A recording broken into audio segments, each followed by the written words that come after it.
the world dozes off, I'm constructing my schemes. Blueprints of the future in the fragments of dreams. Sleep is the cousin of death, I'm avoiding the kin. Eyes wide open, let the journey begin. Through the labyrinth of thought where the weak hearts break. But I'm digging through the darkness, chasing dawn before it wakes. The globus never sleeps, 'cause sleep is the cousin of death. I'm out here breathing deep, while the rest waste their breath. No rest for the wicked. I'm wide-eyed and driven in the silence of the night. My thoughts stay vivid. Ink spills from the pen like a river through my veins, flooding every page with the echoes of the pain. I'm a wordsmith with a purpose, carving truths from the lies. When the world's counting sheep, I'm counting how time flies. Insomniac mind, every second is a weapon. In the war against the clock, I'm always stepping. Sleep's a cousin I disown, no comfort in the night. Just a canvas for my thoughts, painted in the twilight. The globus never sleeps, 'cause sleep is the cousin of death. I'm out here breathing deep, while the rest waste their breath. No rest for the wicked. I'm wide-eyed and driven in the silence of the night. My thoughts stay vivid.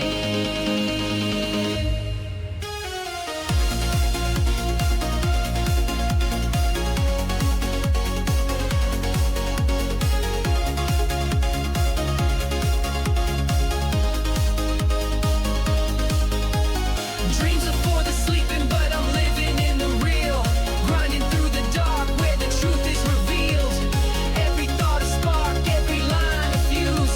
I'm a torch in the night, no time left to lose. The world's spinning slow, but my mind's in a race. Chasing every moment, there's no time to waste. Eyes like a hawk, seeing every crack and crevice. In this waking life, every second is precious. I keep my thoughts sharp like a blade in the night.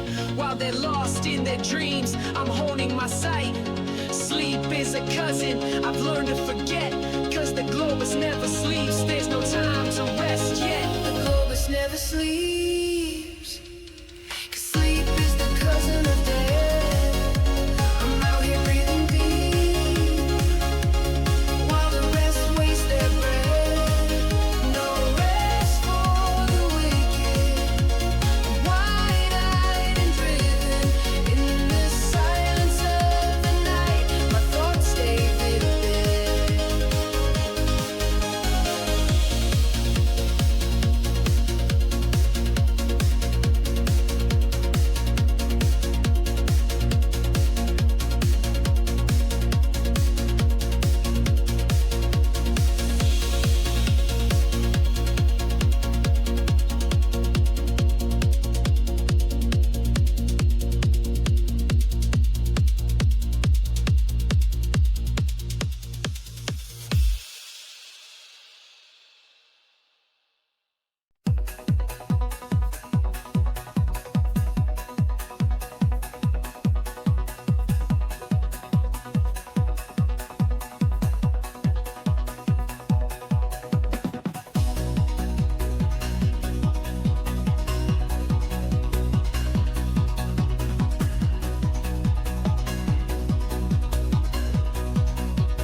Joe Papa Show.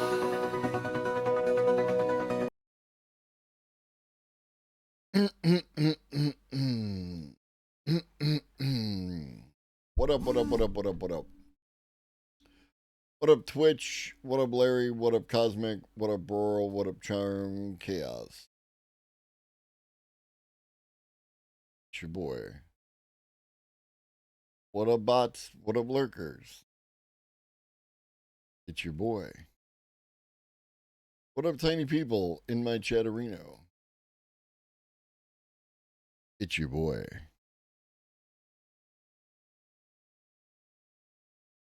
Hope everyone's having a wonderful day as much as you can under current conditions.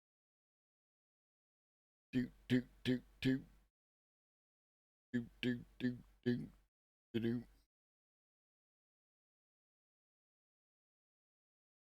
Excuse me.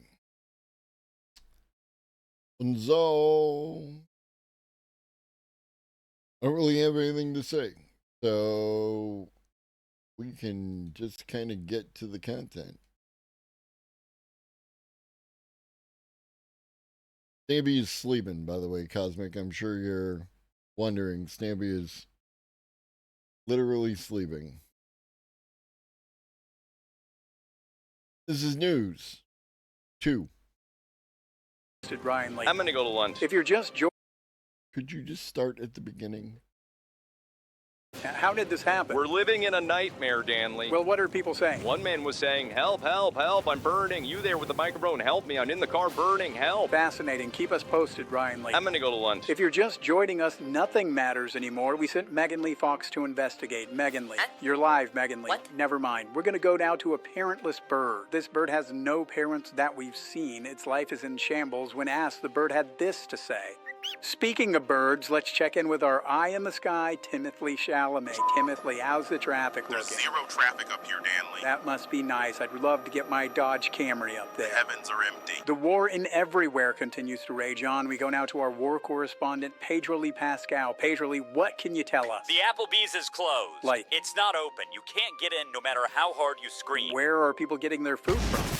Seems like they're dealing with a quick life-ending explosion. Let's take this moment to go to a commercial break. Are you old? I'm old and ashamed. You should be, and for $1,500 a day, you can be the parent to this bird. You'll receive this commemorative Iran-Contra affair tote bag. Call 555-BIRD-DADDY, because birds need $1,500 a day, too. And we're back with breaking news, a huge discovery just off the Gulf of Water. Let's send it to Dimily Moore. Dimily. Stanley, you are not going to believe this. I don't. The cost of life has doubled in the last 7 seconds. To make sense of this, let's bring in our financial advisor, Jaylee Z. Jaylee, what do you tell a single mom of 9 in Idaho who's just trying to pay her bird bill? Does she smoke? I don't think so. Yes, too bad. Rolling right into sports, here's Morgan Lee Freeman. Stanley, I feel I need to take this sports moment to address the truths that people are accusing me of. Think about it. If I did what they say I did, then how come I'm denying it? This is a total witch hunt. And I am the witch, minding my own business, doing my witch things. And I will no longer hide that part of my life. No, sir. God, I love sports. Coming up, we recently took a trip to the George Lee Washington Museum of Fun, where we were held at gunpoint for 72 hours.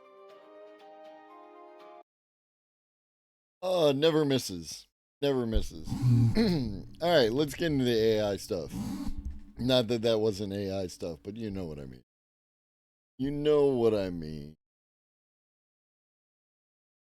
New Nate B. Jones, Evolving Work in the Age of AI.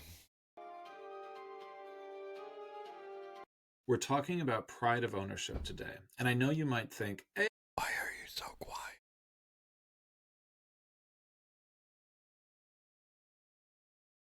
Hi, Stevie.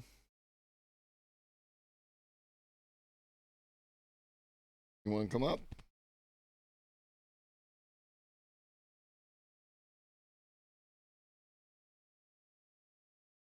we're talking about pride of ownership today. And I know you might think, AI, Nate is an AI guy. I promise you this gets back to AI.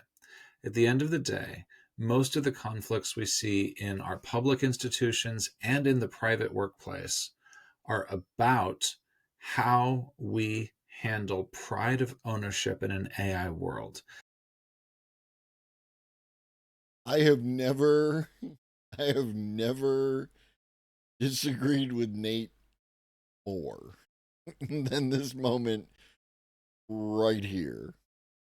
And I want to take you through a brief tour of the before times so you get a sense of how much has changed and how our underlying frameworks have not shifted, because I think that gives us the ability to show where we need to advance our work culture, our educational culture, to truly make AI a useful tool.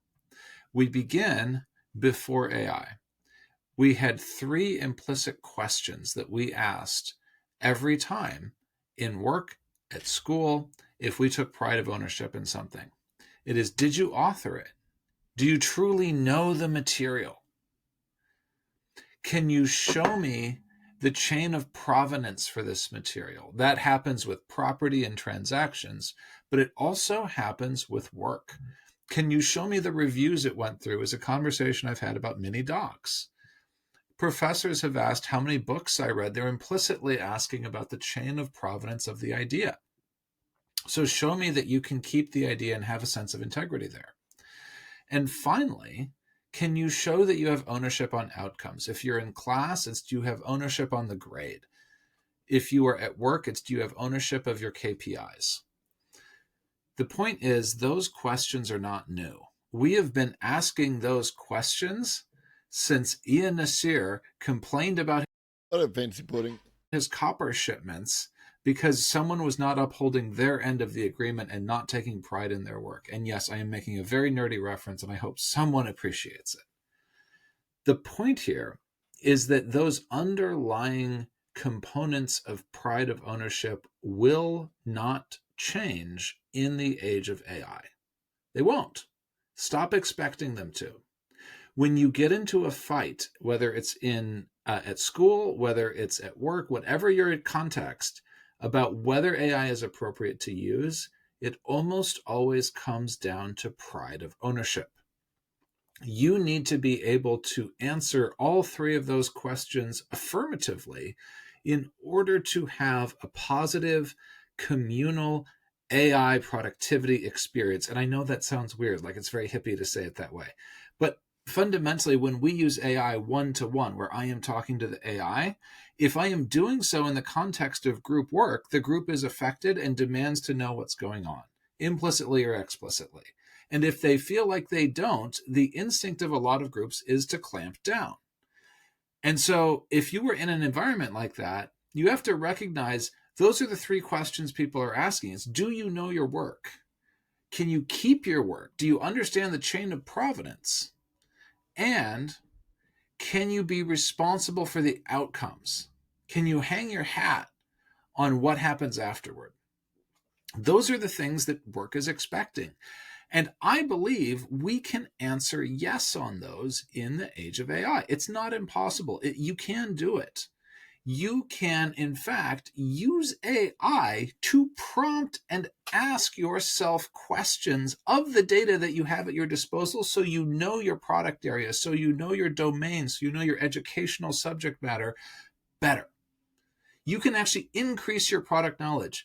Yes is a spectrum, and you can be more yes on product knowledge or domain knowledge if you use AI well.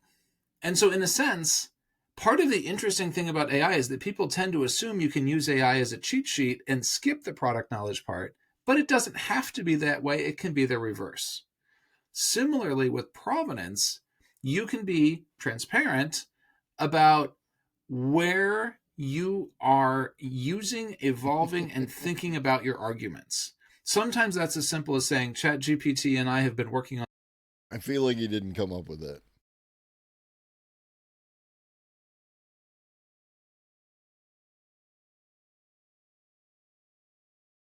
Maybe he did.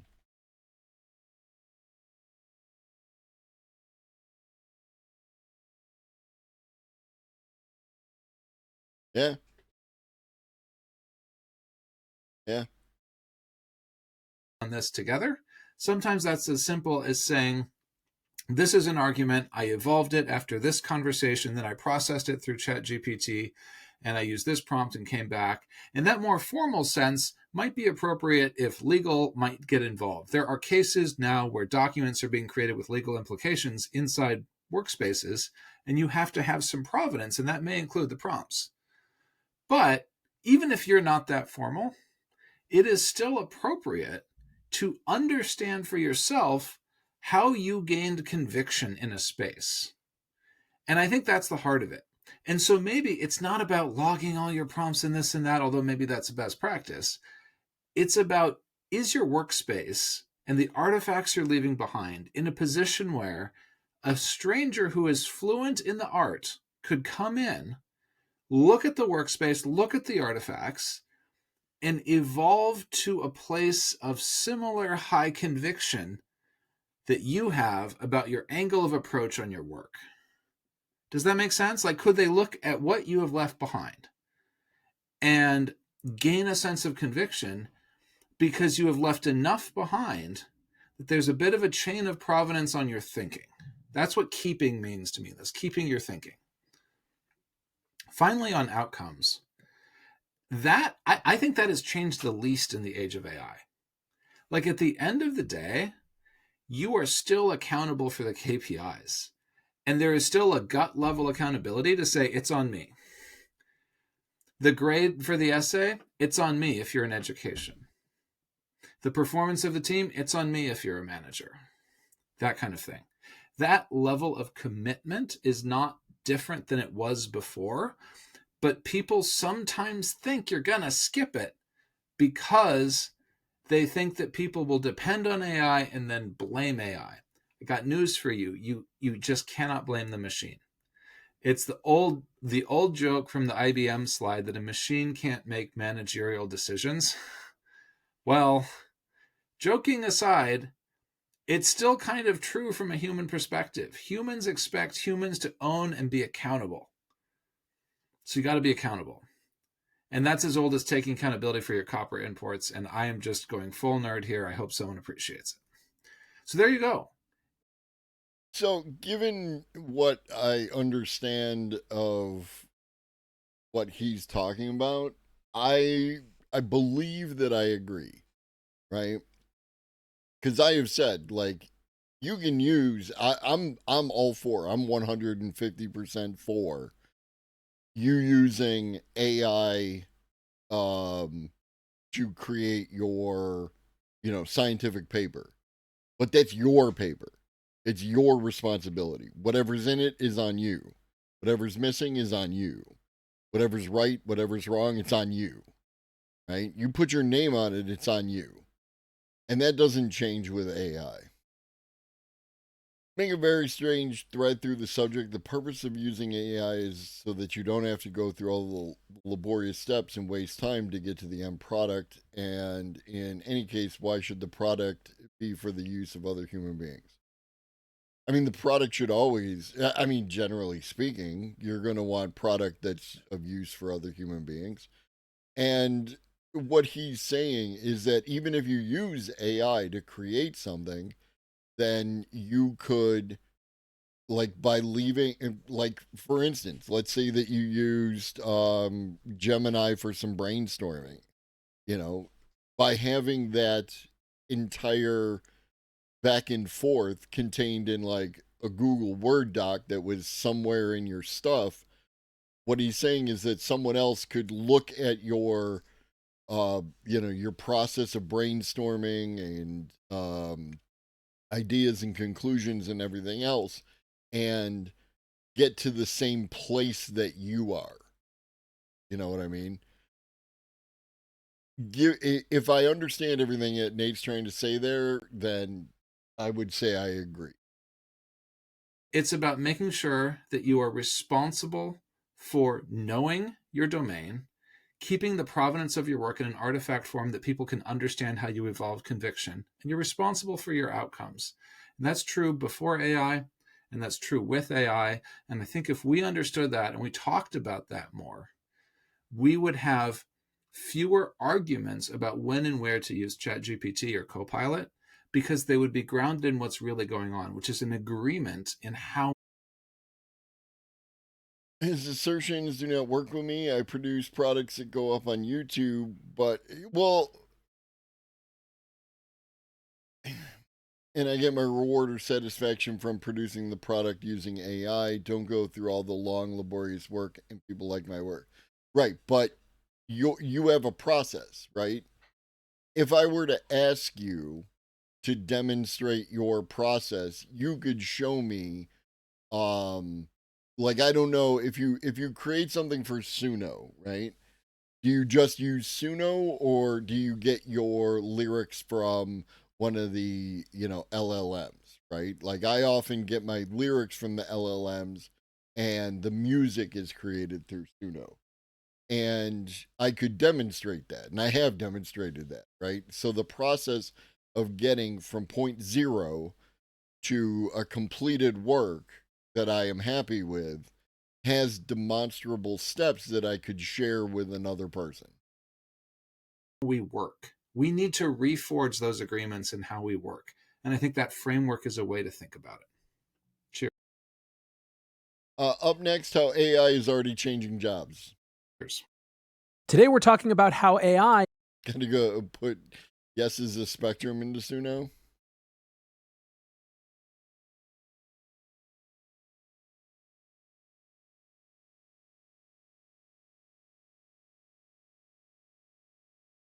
Oh, am I logged out?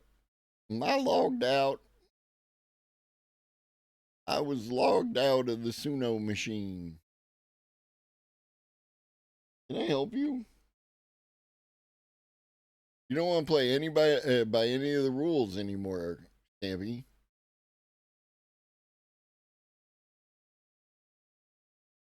So if you don't want to play by any of the rules anymore, Stampy, I don't know what to tell you. I don't know what to tell you.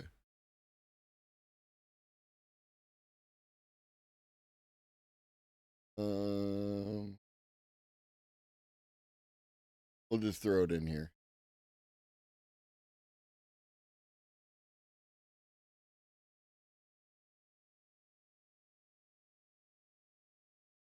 Bingo, bango, bongo. I could not do any of the things that ChatGPT sooner for my video editor actually do if I didn't use him. Right. He's not saying don't use the AI, right? Like, he's just saying that, like, you need to, whatever, Ribbons, have the that you own your process, and you can then demonstrate your process.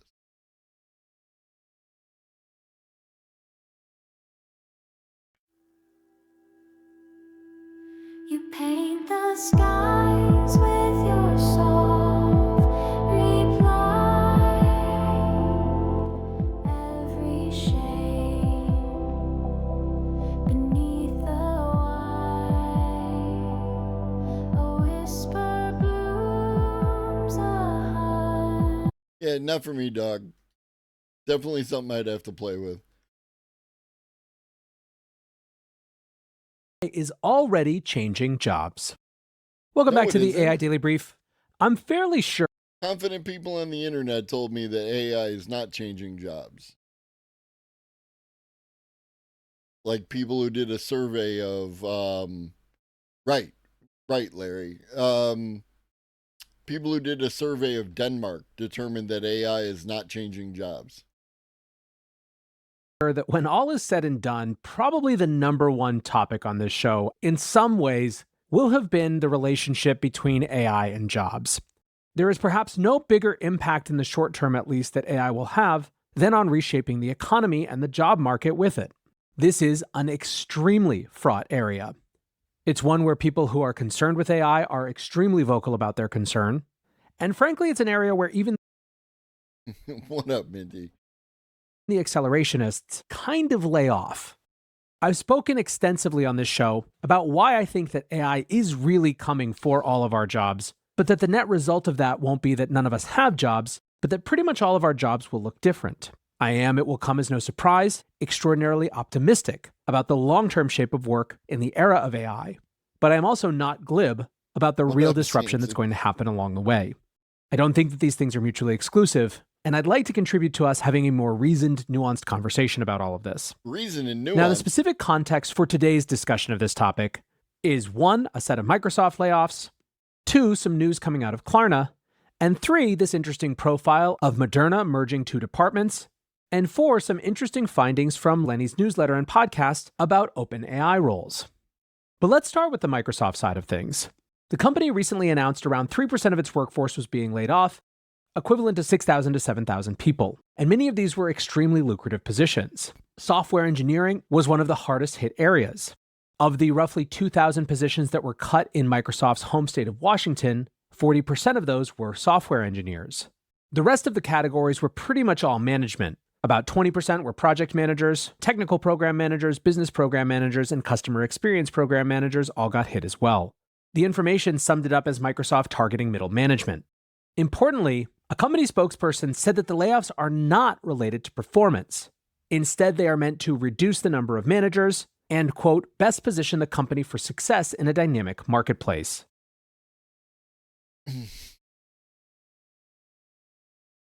We talked about this.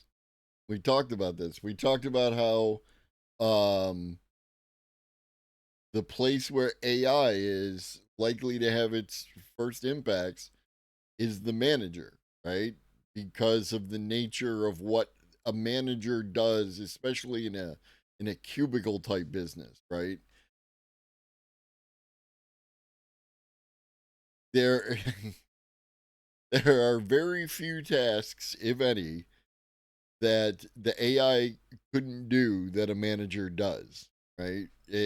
Directing the work from wherever it comes from to the employees, and making sure that they're doing a good job and that they have the resources they need and all of that kind of stuff, assuming it like a good manager and all that.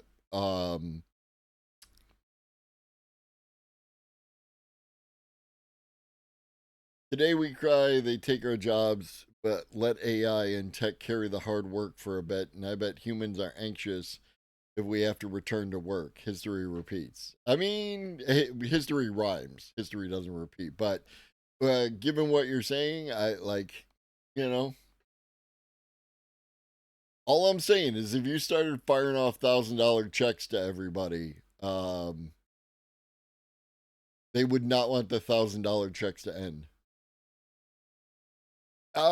That's true, Samsons. One can only hope. Greg Eisenberg summed up what a lot of people were thinking when he tweeted, Microsoft just terminated 7,000 employees effective immediately because AI can now do their jobs. Official reason, organizational changes to best position the company.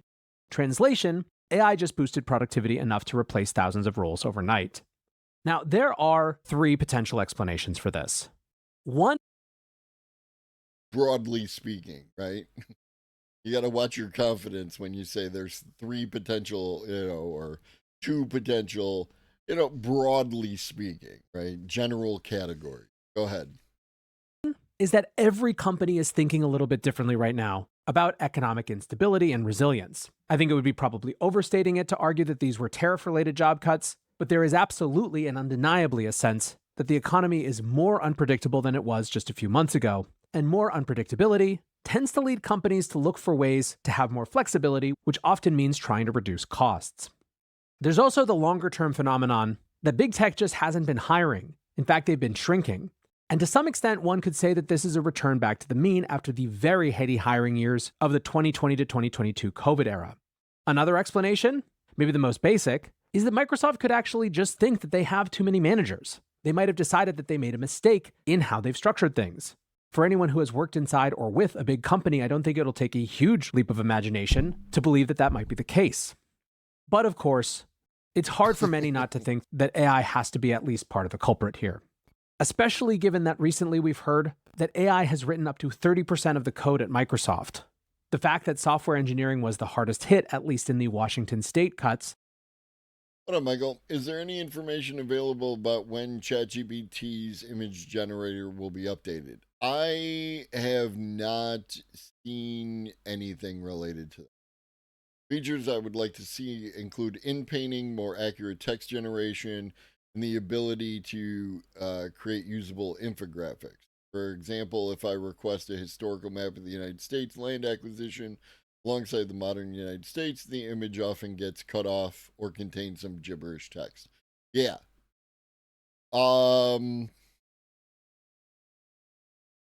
Yeah, again, and like in order to get those different things, you know, again, I find Leonardo has the best feature set. And I'm probably gonna have to log in. Probably gonna have to log in.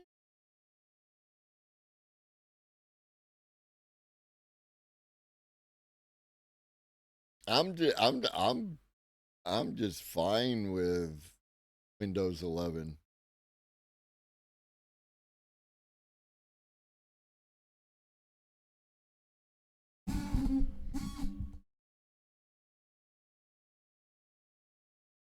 I don't know, Cosmic. Like, if you say so, boss. I'm looking at my bars, and we are comparable to each other. But you know, you could be correct. Oh, no apologies necessary. I choose my derails. Choose my derails. Because this is like Leonardo just has such a complete set, you know, image. I'm good. I'm good. I'm good. Good. I've been here before. Right? You got a nice image generator. You got a little video generator like Pika Labs. I'm good. Jesus Christ. I logged in. You know I've been here before. Canvas editor, upscaler. You can train your own models if you want. Real-time canvas that we played with, real-time generation, flow state. It's just got a nice set of tools. And then when you actually get into like image generation, especially if you go with legacy mode, you know, it's got a nice collection of models available to you. And then you can add little stuff to it. Yeah. Right.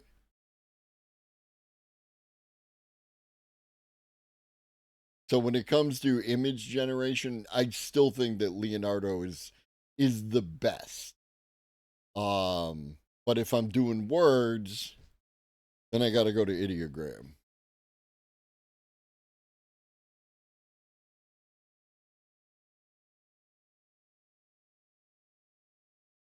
Right? Ideogram is just good with text.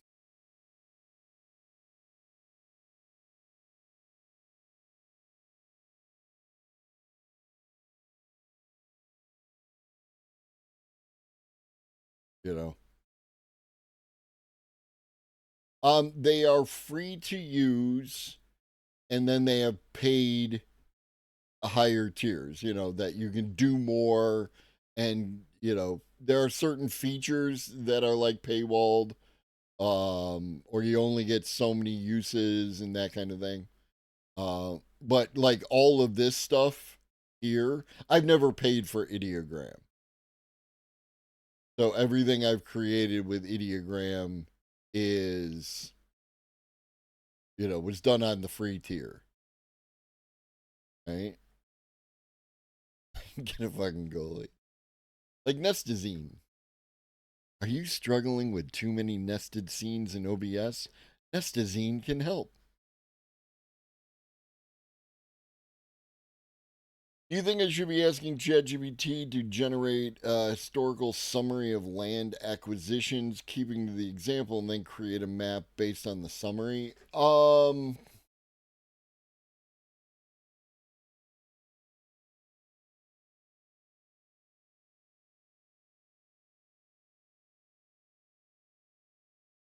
mean, honestly, Michael, I don't know. I've never tried to do what you're doing, so I can't necessarily say what would be the best to do it with, right? You know? Have you tried You Lose Again? But yeah. What up, T minus?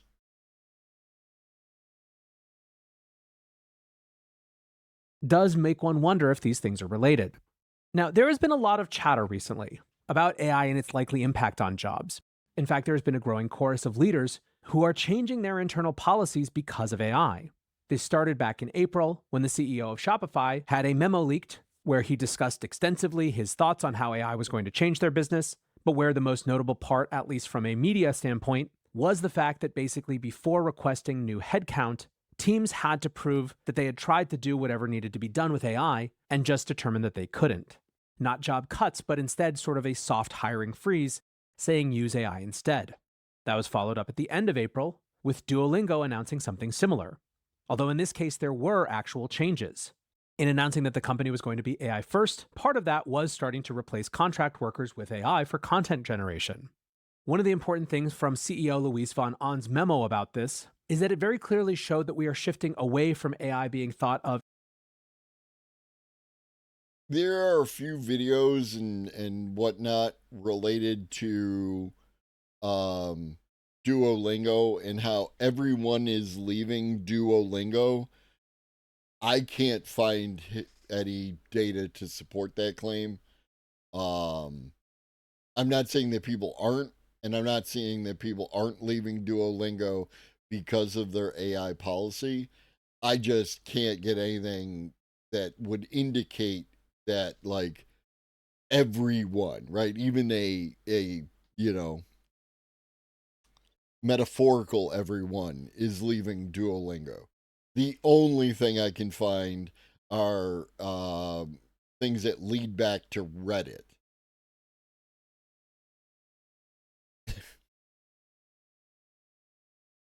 I mean, there's that. I never used Duolingo. Exclusively as a productivity technology into something that's going to more fundamentally shake up how business is designed. A notable paragraph reads, AI isn't just a productivity boost. It helps us get closer to our mission. To teach well, we need to create a massive amount of content, and doing that manually doesn't scale. One of the best decisions we made recently was replacing a slow manual content creation process with one powered by AI. Without AI, it would take us decades to scale our content to more learners. We owe it to our learners to get them this content. I mean, I'm happy for you, Fancy Pudding. I find the place, like, it's the kind of place where I follow a link in, I look at the thing, and then I get the hell out. ASAP. Being AI first means we need to rethink much of how we work. Making minor tweaks to systems designed for humans won't get us there. The CEO of Fiverr took it even farther, with Mika Kaufman saying that AI is definitely coming for their jobs, including his. Mika wrote, "It does not matter if you're a programmer, designer, product manager, data scientist, lawyer, customer support rep, salesperson, or a finance person. AI is coming for you." Now, interestingly, his note did not, like Duolingo's, include any sort of new policy announcements. It was an attempt to recalibrate people before it came to that.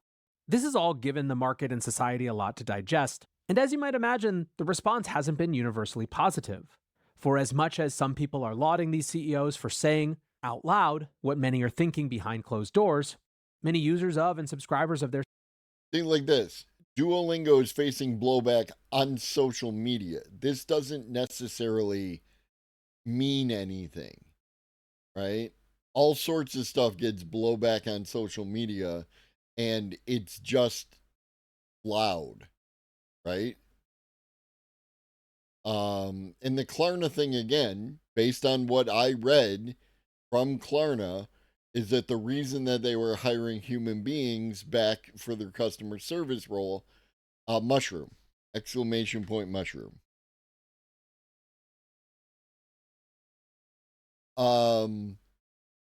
We got about 2 days and some 2.5 days left on that. So anybody wants to join in, if you haven't already, it's super helpful and super cool.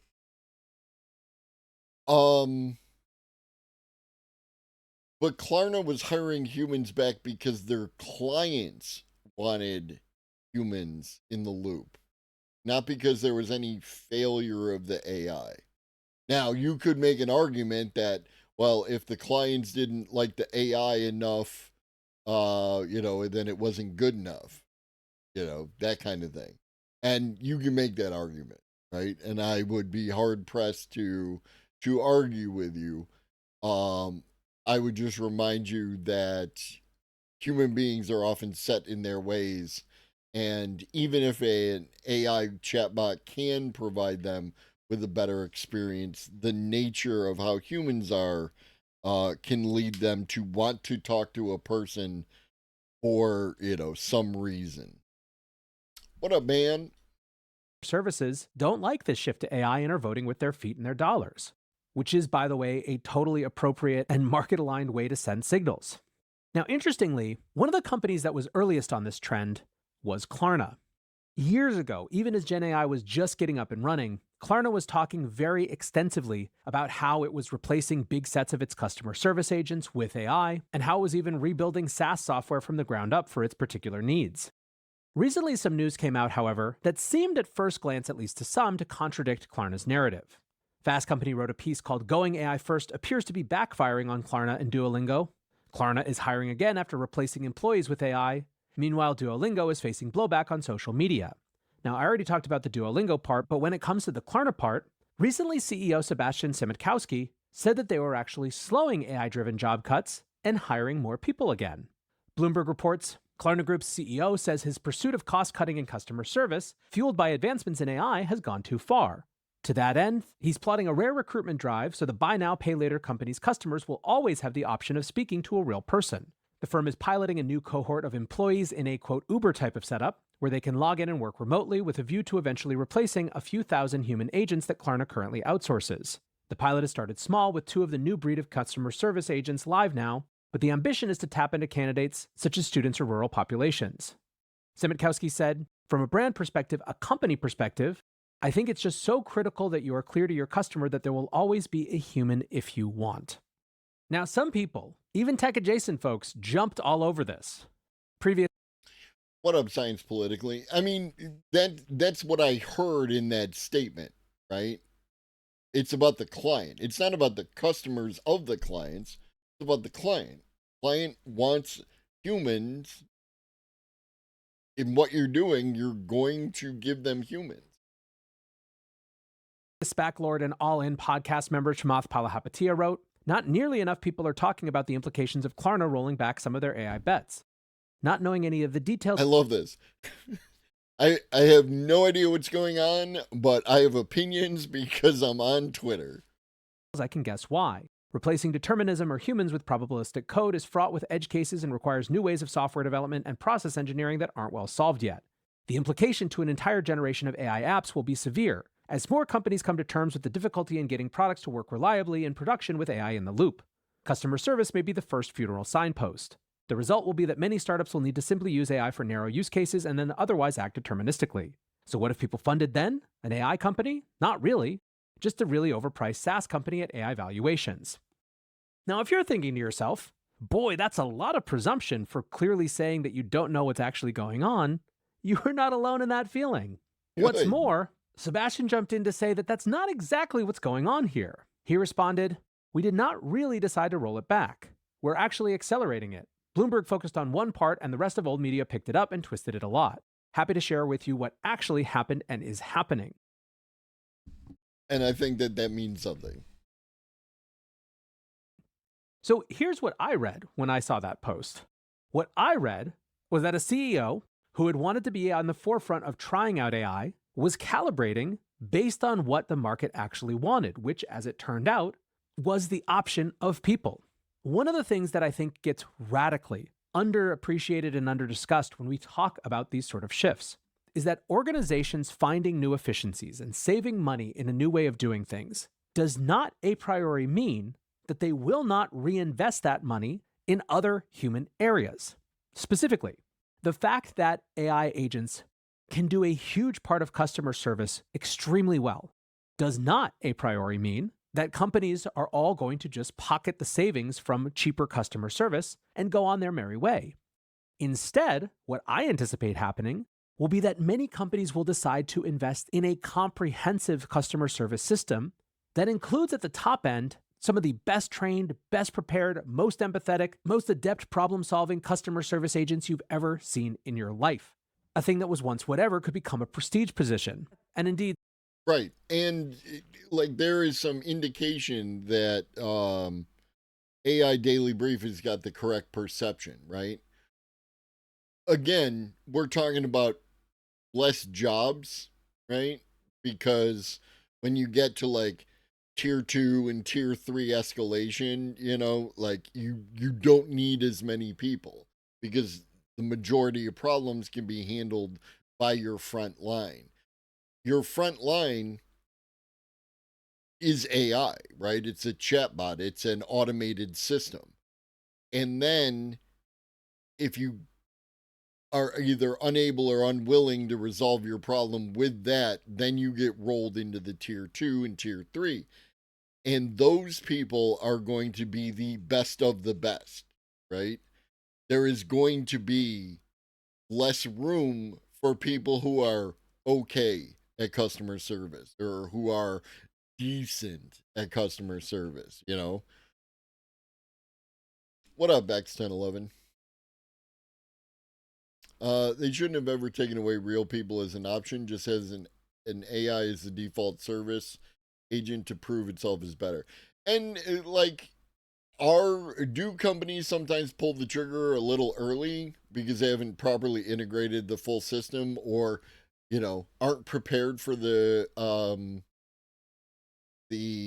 situation that like you and Ribbons are talking about? Absolutely, right? Like they definitely move fast and break things, trying to save some money, and especially when times are financially uncertain. Yeah. The customer service voice. You have to have a good customer service voice. How can I help you today?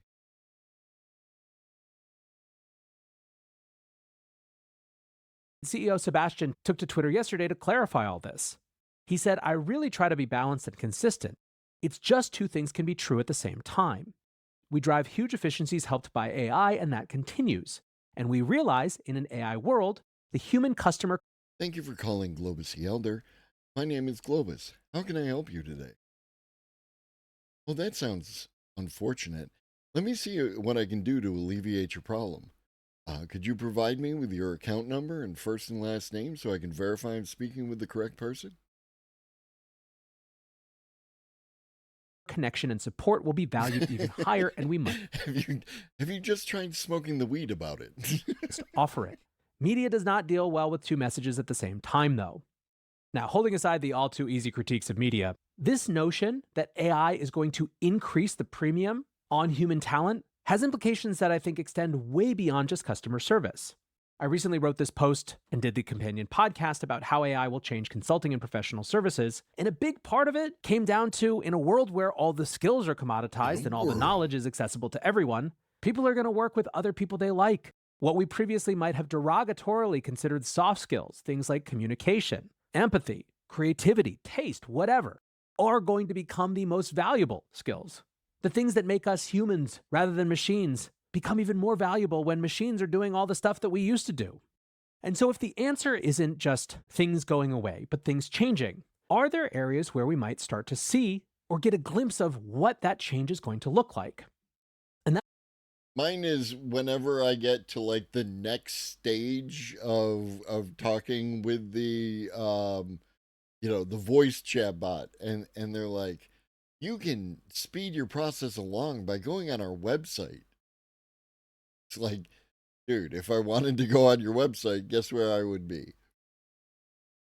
That's why I was really interested to see this article from the Wall Street Journal called Why Moderna Merged Its Tech and HR Departments. Now, this is really interesting. NVIDIA CEO Jensen Huang said in an interview, or a speech rather, a couple months ago, that IT was going to be the HR department in the age of agents. And we all kind of laughed while also pondering, and certainly inside Superintelligent, we've actually seen how confusing this can be. People aren't exactly sure where to locate these issues, and the HR question is a real one because are agents closer to an IT function or are they closer to a human resource function? So what's interesting about Moderna is that they are basically explicitly combining these areas in order to figure it out. You don't get the impression reading this article that they are totally sure. Based on what I know about IT departments and based on what I know about HR departments, I imagine this is that the after work happy hour is filled with some interesting conversation. I'm confident around how this is going to play out. They just know that each of these stakeholders, tech on the one side, HR on the other, need to have a seat at the table as new digital employees get brought in and integrated into the workforce. So while the experiment is early, this is a place that I would look to start getting a sense of how this might play out. We've also had some interesting recent commentary around what work is going to Exactly, X1011. Exactly. I have done everything I could to not be where I am. And if I'm here, this means that only you can help me. look like in this new agentic era. Here's Jack Clark, one of the co-founders of Anthropic, talking about how AI will be the era of the manager nerd. I think it's actually going to be the era of the manager nerds now, where I think being able to manage fleets of AI agents and orchestrate them is going to make people incredibly powerful. And I think we already see this today with startups that are emerging that have very small numbers of employees relative to what they used to have, because they have lots of coding agents. Like Midjourney, right? Yeah. Incredibly like efficient startup in terms of the people. Absolutely. So we're going to see this rise of the nerd turned manager who has their people, but their people are actually instances of AI agents doing large amounts of work for them. Now, this is a theme that you've heard a lot on this show. I have a version of this with my Doctor Strange theory of AI agents, where we're all going to become leaders of armies and swarms of agents that can run scenarios and game out different situations and really let us think about work and productive output in totally different ways. And then, of course, Microsoft's annual Work Trend Index that came out at the end of April declared that this was the year that the frontier firm is born and coined the term agent bosses to refer to exactly this idea. In fact, the three big themes: first, you can buy intelligence on tap; second, human agent teams will upend the org chart; and three, every employee becomes an agent boss. They saw phase 3 of the frontier firm being human-led, agent-operated. AI creator Peter Yang wrote, "My hot take is that management skills will actually become much more important in the AI era. I'm talking about skills like giving specific instructions, setting clear expectations, giving examples of what good looks like, editing and evaluating work." Hey, A player installed the game. A player, I appreciate you. These are the exact skills you need to become good at AI prompting and evals. In the near future, everyone will be managing a team of AI agents. For example, I rarely write a PRD from scratch anymore. Instead, I manage my AI intern to draft it based on my guidance. I think you're going to just see a lot more of this theme coming up, and I'm hopeful What up, Frank? that the companies who are interested in upskilling for the AI era, Yeah, and that's really, I mean, they are good manager skills, right? Like, I really think that if you worked in a job and your manager was good at giving specific instructions, setting clear expectations, giving example of what good looks like, so you know what you need to hit, and then editing and evaluating work. Like, those are good manager skills. We just have a distinct lack of good managers to go along with the good manager skills. will start to shift and think at least as much about this as they are thinking currently about things like prompt engineering. Then there's this one other piece, though, before we leave, that is also happening, which is that AI itself is creating new roles. Lenny Rachitsky of Lenny's newsletter and podcast wrote, AI roles are I mean, to be fair, like these are good. These are like good all around skills, right? Like I should be able to give people specific instruction. You know what I mean? Yeah. Excuse me. Because and also setting clear expectations, right? Like if my manager were to come to me and say you need to do blah blah blah, and I should be able to say in order to do blah blah blah, I'm going to require bidip bidip bidip, and then they have expectations of what I'm going to be able to set, and I need to also be able to reiterate back to them what I believe real expectations are based on what they're asking me to do and being able to assess my own skill set. You know what I mean? will start to shift and think at least as much about this. No, they really are, Samson. They are the most base level communication skills, but a lot of people don't do these, right? And because a lot of people don't do these, you come across like, you know, like how many people do active listening, right? Active listening has a part in this. Active listening is, you know, a base communication skill, but a lot of people don't active listen, right? A lot of people, what they do is they wait for their opportunity to speak, and and all the things that go along with that. This as they are thinking currently about things like prompt engineering. Then there's this one other piece, though, before we leave, that is also happening, which is that AI itself is creating new roles. Lenny Rachitsky of Lenny's newsletter and podcast wrote, AI roles are exploding. Here's a chart showing the growth of open AI roles over the last 2.5 years. That's open AI roles, not open AI roles, by the way. There are over 20,000 open roles currently. This came from Lenny's State of the Product Job Market in 2025, and Lenny pointed out that these AI roles are really, really increasing very quickly. And so even as all this is changing and what each additional role will be, we are already seeing some signs that AI roles will also start to be a new feature of the market. Now, I want to be clear that none of this is to say that the very real transitions and disruptions that are going to happen are any less painful or something that we should just blithely gloss over. We do have some really big questions around how we support people in those transitions, how we help them find new opportunities, etc. These are not easy topics, but what's clear is that change is coming and it's happening fast, and that organizations are adapting, if anything, even more quickly than we might have thought. We're going to watch this video a little bit later, but now we are going to watch Connections. Now I have some bad news. It appears that Connections 3 episode 9 has disappeared. So, and I attempted to locate it and I was unable to locate it on YouTube. So we are going there could be something contained in it related to someone else's copyright. Because all the little songs that play get flagged by YouTube when I upload my video to YouTube after stream. They get flagged. It's just because I don't make any money. They don't care about my existence, right? I'm using YouTube content on YouTube. Episode 9 of Connections 3, that's what's missing. On YouTube. On YouTube. An important feature. So we're going to go ahead and watch episode 10.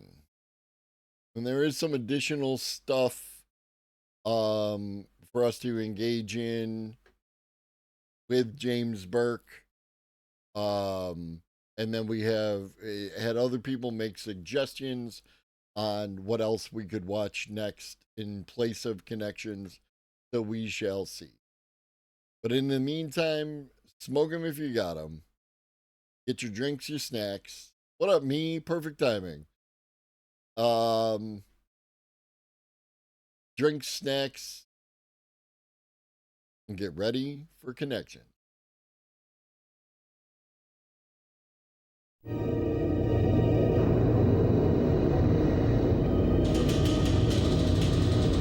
What up, Koshka?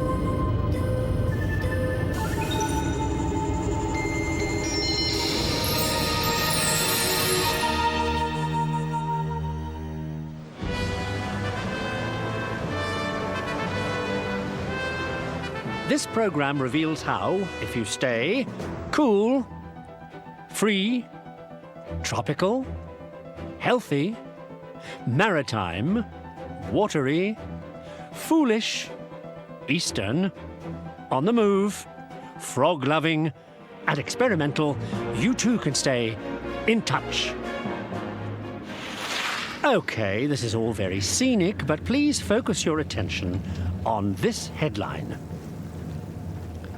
In Spanish, it says something like, Argentina solves all the world's power needs with a totally new kind of energy. What? Believe it or not, this newspaper story about what some minor ex-German scientist in Argentina was or was not up to triggers one of those ideas. I love hearing about ex-German scientists in oh,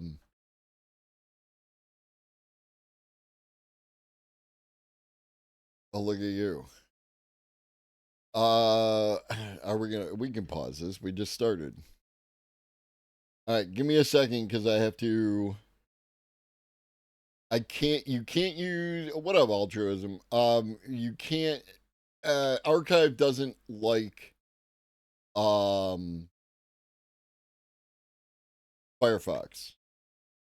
but I can.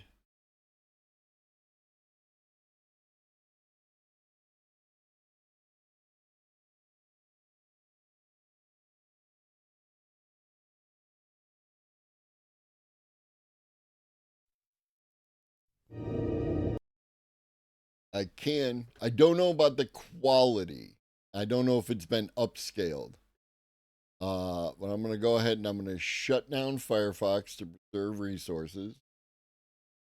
I'm going to bring this over here. All right, everybody thank Michael for finding us episode 9.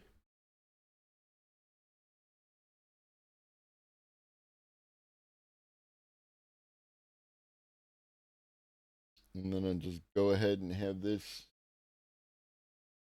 over there. And let's see what we shall see.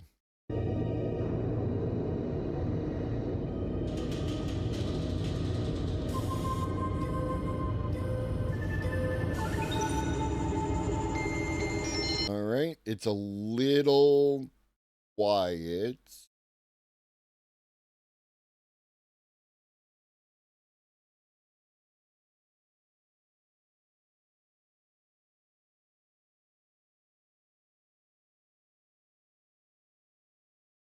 Could do. No, I'm looking to turn the volume up.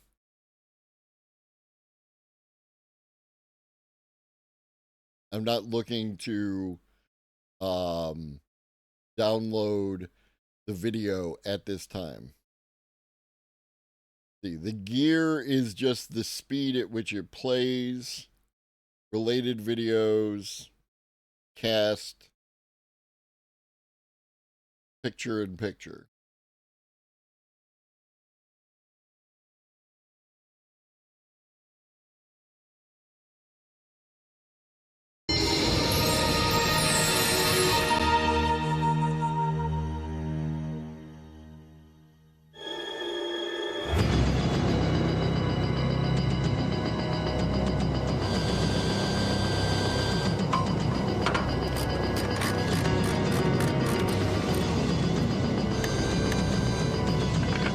This program's like a theme park water ride. Thrills and spills all the way.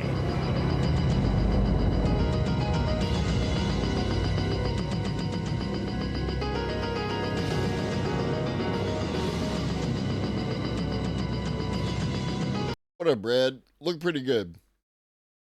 Yeah, no, you're not wrong, Michael. No, I appreciate what you did. You got us the thing that we needed, so thank you. There is no issue here. Like, We are just going to have to deal with the fact that all the TV and whatnot that comes from the long ago in the before times doesn't necessarily translate well to the internet.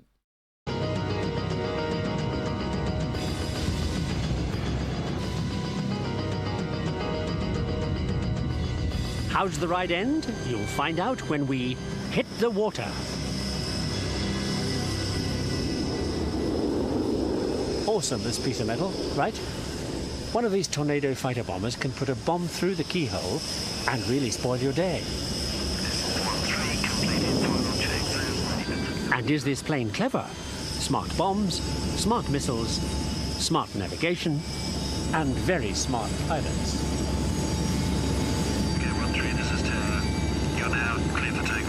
One of the lethal things this warplane can drop on the enemy is something that changed the face of war over 50 years ago with a rubber shortage.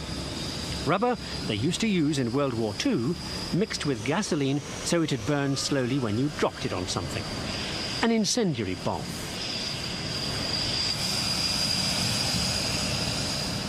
In 1942, the Japanese capture the Allied rubber plantations. The solution to this... Fred, I have run into videos that people have put up on YouTube, and it's some like Gen Z kind of Gen Alpha fucking stuff where they you know how you get digital artifacts like the square artifacts from the resolution, you know, when it's poor, but it's like a modern show, so they like intentionally made it look bad. It's so weird. This crisis produces one of the most controversial weapons of all time. Napalm. What these early 50s flights are testing... We finished on napalm in the last show, and we're back to napalm again. ...is a kind of gel that does this.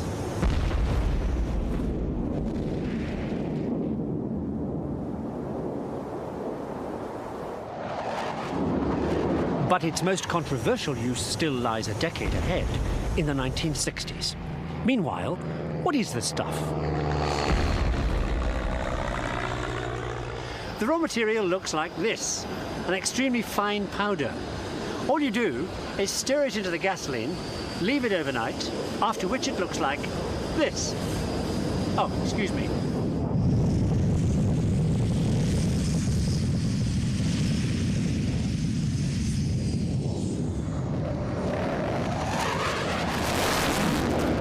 Sorry about that.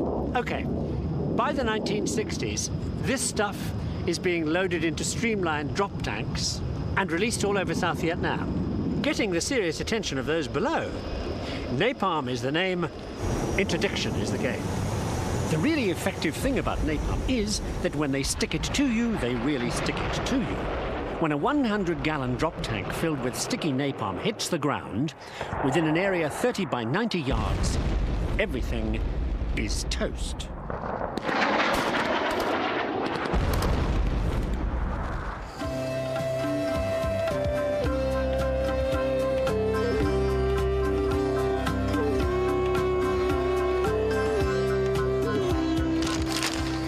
It's ironic that toasting effect that napalm has, considering where it all starts.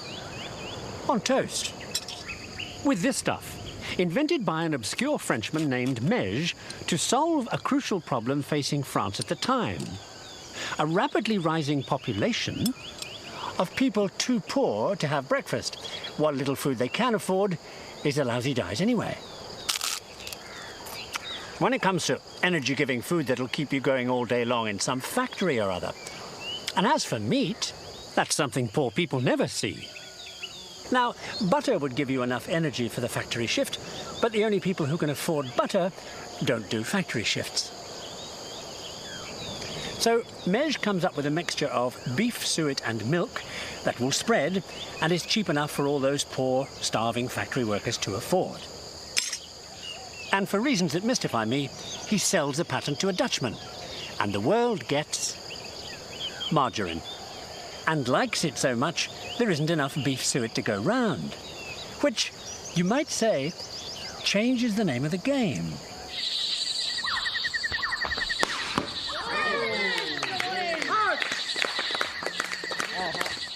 This is where they find the substitute for beef suet, here in Sri Lanka, and other places that grow these palm oil trees.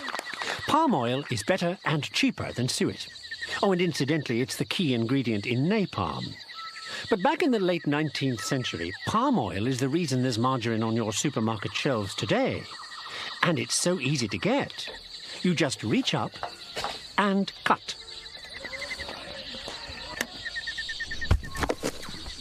And then squeeze the oil out of the fruit.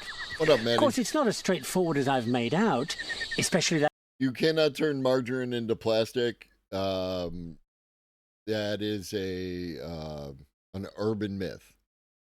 Palm oil is horrible? It is. That bit about palm oil being used in... Everything is horrible, Maddie. Margarine. Here's why. When you process the palm oil fruit, what you get is this. You will note that being oil, it runs, right?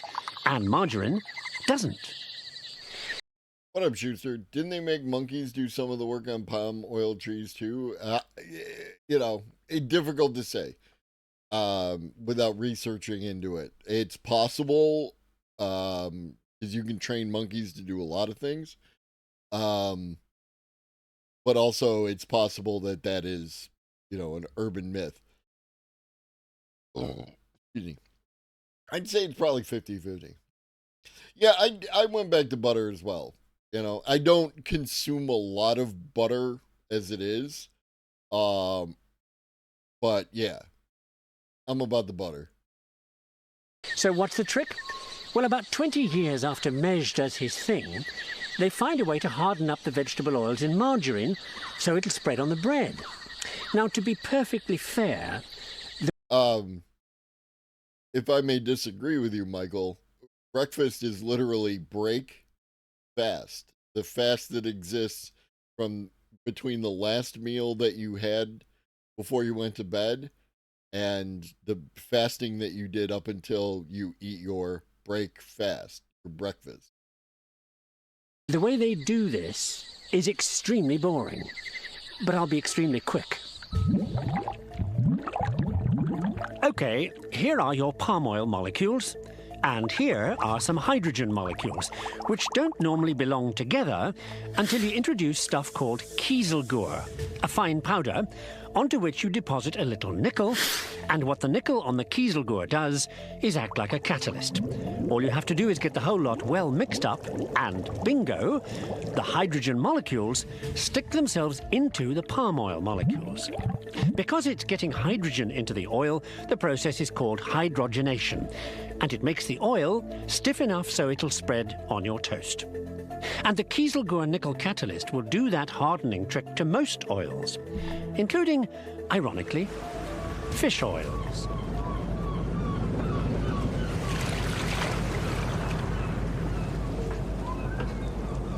Because that stuff with the funny name, kieselguhr, is why the fish are where they are to be fished in the first place.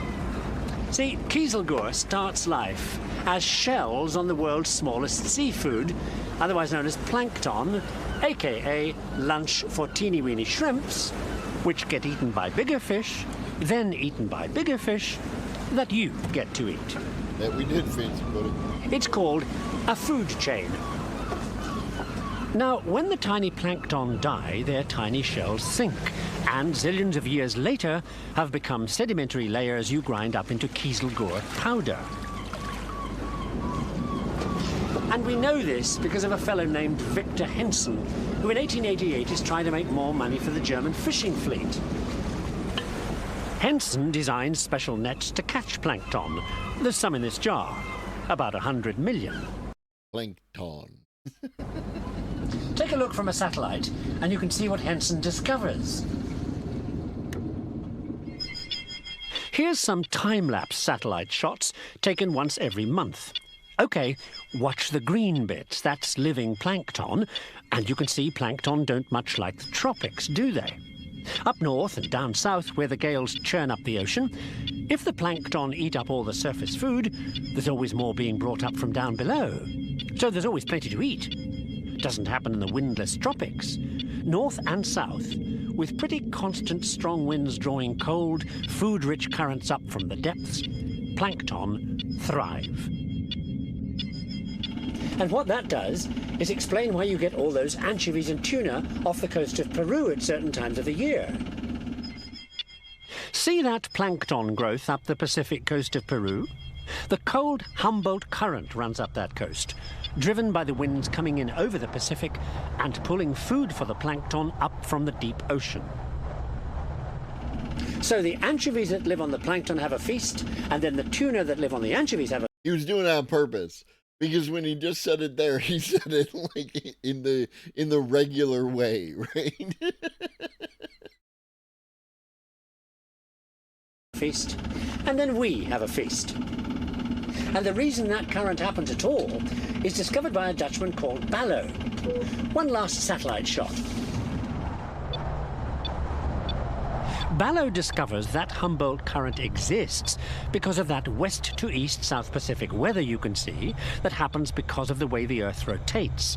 Those west to east winds pull the Humboldt Current in their train. And I make that bad joke because of another Ballo experiment he does in 1845. Greetings from west of Boston. How are you, my friend?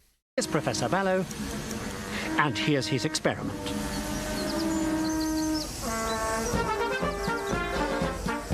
And here are Ballo's experimental subjects. Now, I know this looks goofy, but please try to remember that back then, this is rocket science stuff. Okay, here they go. And they're off.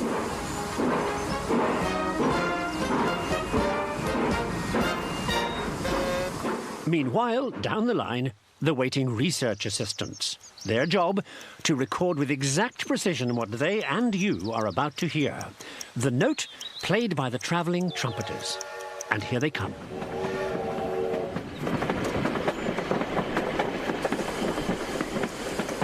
And here is their note. But please note how the research assistants hear the note as the train approaches.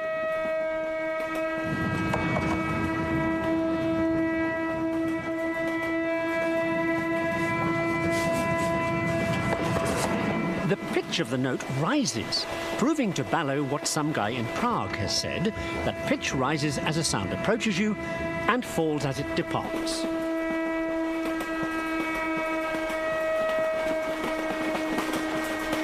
Good, Chef. Thank you, gentlemen. Now, that guy in Prague I mentioned, Christian Doppler, well, as well as sound waves, he's also talking about light waves. Here's what he means by that bit of it. If this were a light approaching at a zillion miles an hour, its light waves would get to you increasingly frequently. Higher frequency light is bluer, so the approaching light source should look bluer. If the light is departing, light waves from it hit you less frequently, low frequency lights redder. So Doppler reckons the red stars astronomers see must be stars moving away from us, and the blue stars coming towards us. 6 years later, in France, a guy called Armand Fizeau comes up with the same idea, only he takes it a bit further. Look, he says, if the speed of light is constant, this red-blue thing means you can work out the speed the stars are actually going at in order to make that colour change happen. If you knew the speed of light, right? And he works that out with a cogwheel. The cogwheel has 712 teeth. Fizeau shines the light from a precise distance through the spinning teeth. When the wheel's going at exactly 12.6 revolutions a second, the teeth, watch the bottom, pass at exactly the same time as the light wave crests and block the light. Fizeau does the math, wheel spin rate, light wave frequency, distance to the light, and announces light speeds 190,000 miles a second. Everybody's delighted. Bouquets all round. Meanwhile, time for a quick catch-up.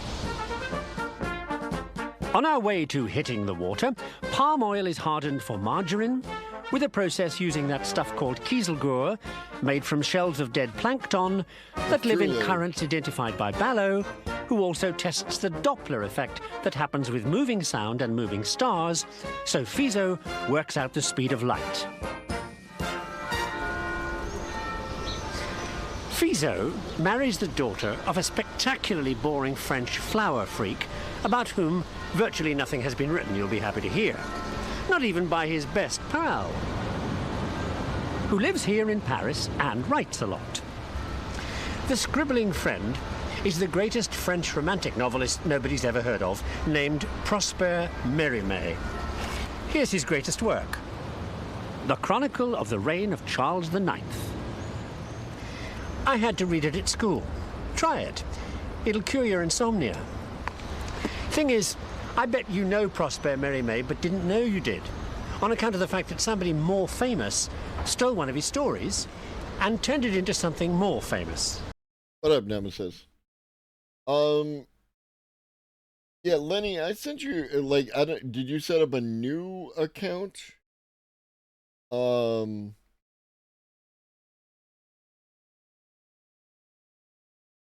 I sent you a friend request many moons ago.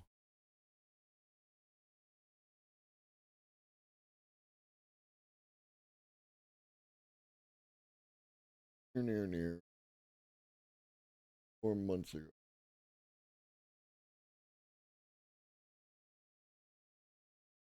All right. So since we're here,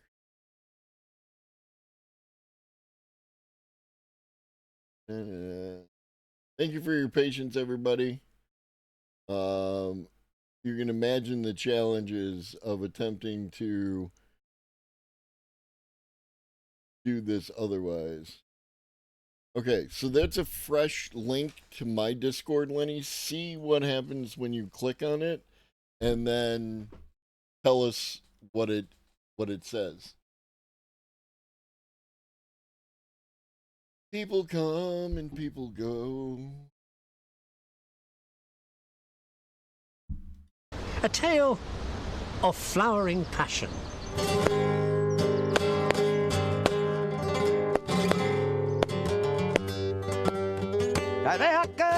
Mérimée story is better known in the musical version, Carmen, the story of a gypsy girl who stabs her lover in a jealous rage.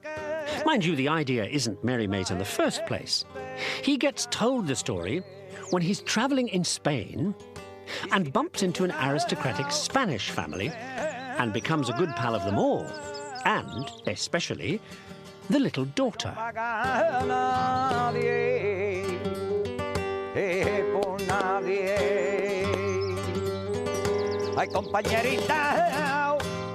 That friendship with the little girl turns out to be one of the best things that ever happens to Mérimée. It says invalid invite. That is so weird. Michael, can you look that up, or do you want me to? Years later, when he's back in Paris, so is she, grown up and Empress of France.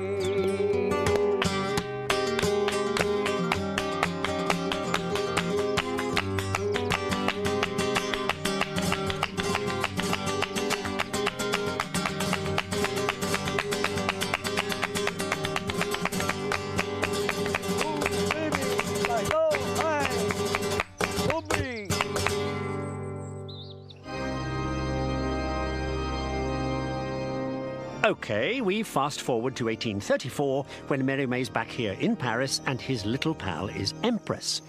And Mérimée gets to be the great savior of Notre Dame Cathedral, because the Empress gets him the job of Inspector General of Monuments, most of which are falling down, and he saves about 4,000 of them, including Notre Dame.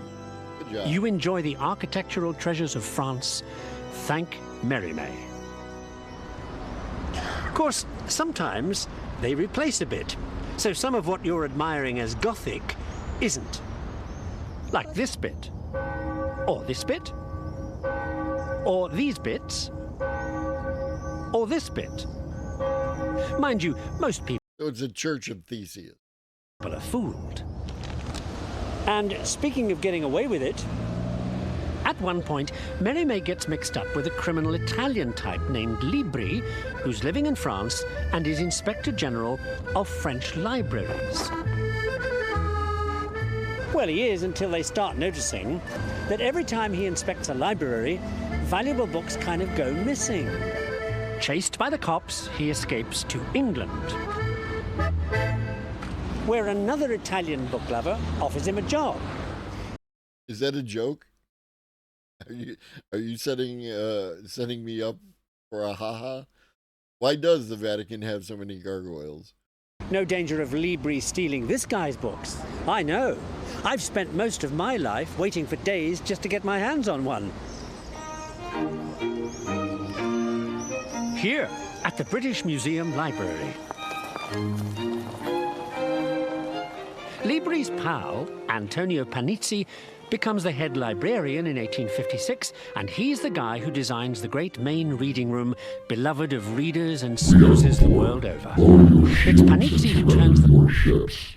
We will add your biological and technological distinctiveness to our own. Resistance is futile. What up, Raiders? Welcome in, welcome in. It's serious. Yeah, okay. Yeah, I have no idea. Yeah, the British Museum. Legalized theft using bigger Navy diplomacy. What up, Raiders? I'm Global CL there to talk about AI, automation, robots, and future tech. And sometimes we watch Connections, which is what we're currently watching. And it's chill, it's relaxed, you learn stuff, smoke them if you got them. Join us. The library into a major institution. The library has the greatest collection of rare volumes in the world today, thanks to Bookworm.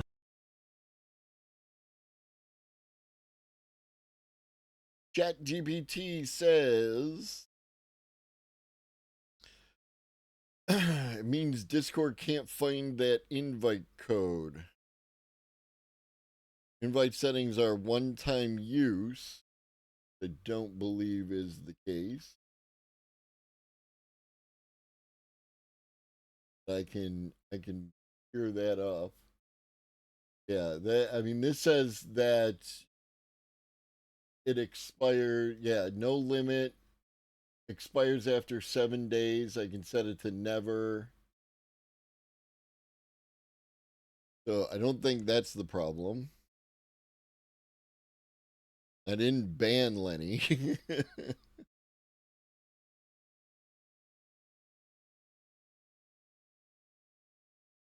And then it recommends to log completely out of Discord and clear the cache, and then pasting the exact URL again and trying again. So here's a fresh, eternal, forever link, Lenny. And try logging all the way out of Discord. Oh, Lenny, when you set up your Discord account, did you I believe should have been an email sent to the email address for you to confirm your email address? Probably. It's been ages since I did one, but I feel like that'd be something that would have been done.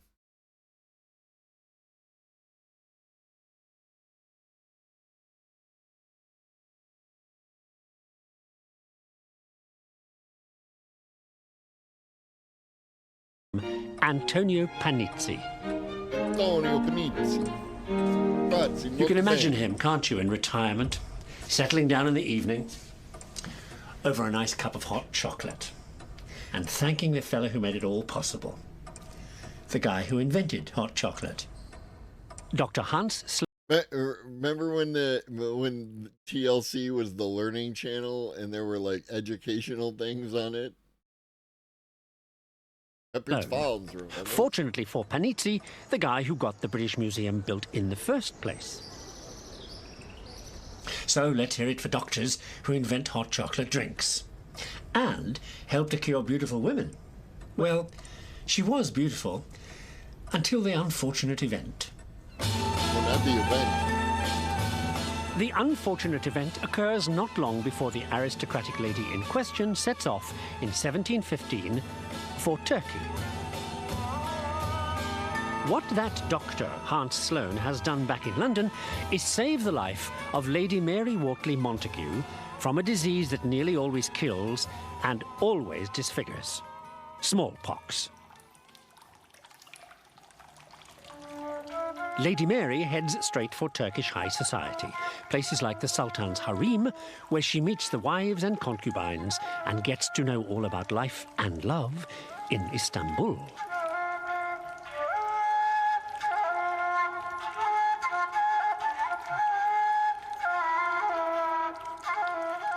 One day, on one of her visits, Lady Mary gets the word about something the Turks are up to that interests her a lot more than the art and architecture stuff. She discovers that smallpox in Turkey isn't the killer disease it is back in England. So she takes a closer look. And what she discovers puts her in the medical history books. Turns out, the Turks are taking the liquid from the pustules of people with smallpox. What up, CMS? And inoculating healthy children with it, who then never catch smallpox.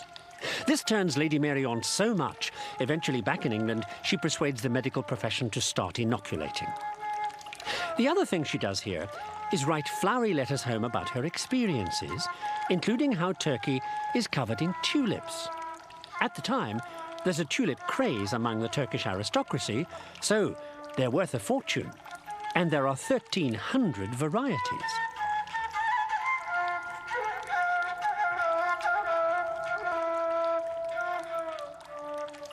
Tulips have been a rarity in the West since the 1560s, when Europeans get their first glimpse of them in a book by a Swiss guy, Konrad Gessner, who's also the first person to classify plants by their structures and seeds.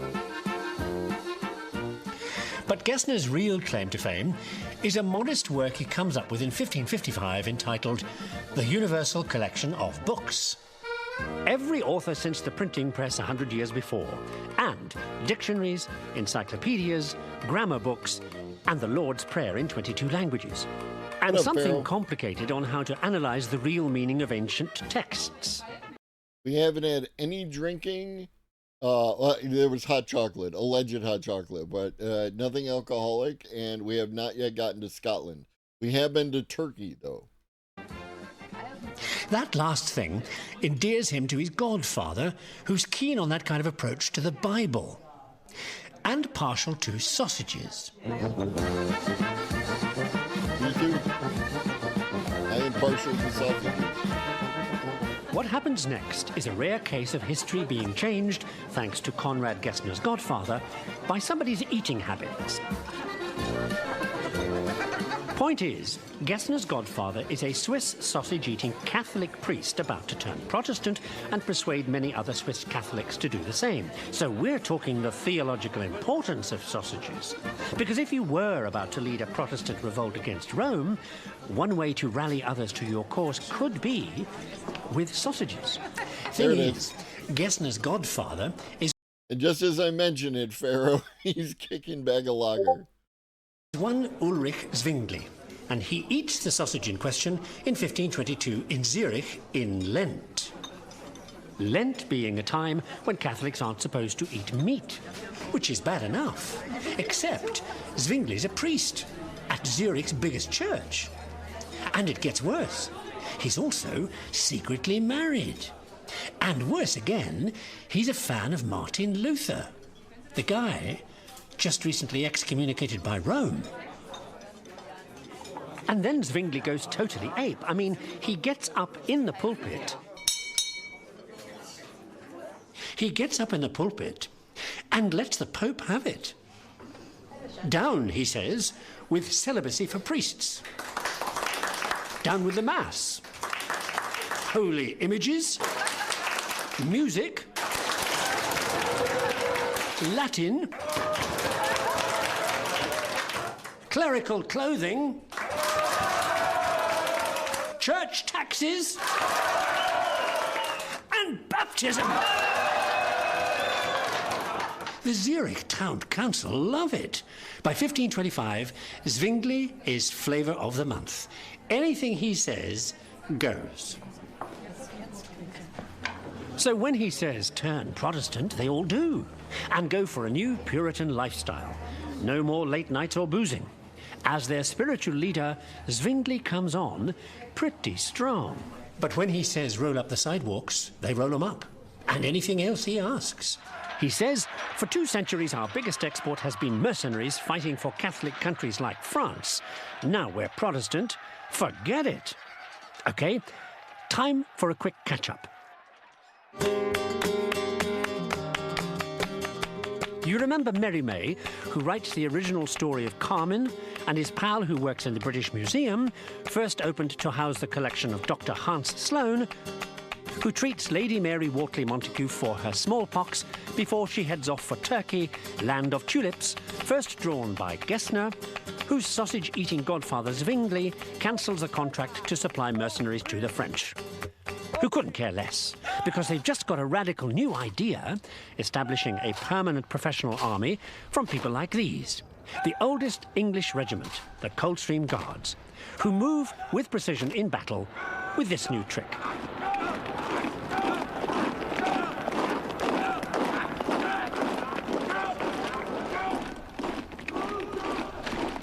The new idea of manoeuvring on the battlefield in close ranks like this means they also drop big hats and wide cloaks in favour of combat outfits. The French also pick up on ideas like the new flintlock weapons, providing their soldiers with pensions, hospitals and retirement homes, the whole system of ranks, and organising their new professional army into different regiments, each with their own uniforms and traditions. And then, in the 1660s, the French come up with an idea of their own that everybody else copies. The idea of doing all this stuff to music. By the left!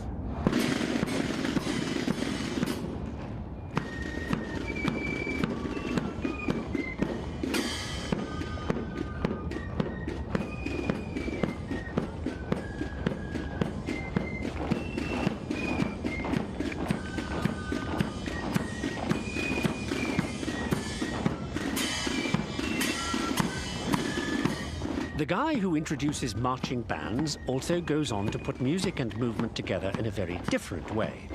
His name is Lully, and by 1673 he's master of music for Louis XIV, and he's putting on some of the very first versions of this, ballet. Lully writes ballets starring the king himself. No fool he. And then in 1681 he does the unthinkable, this. He includes women dancers on the stage. What they do there is the business of the king's superintendent of dance, one Pierre Beauchamp, who invents choreography, which is taught by this ingenious method. The idea really catches on, and soon dancers are, so to speak, towing Beauchamp's line.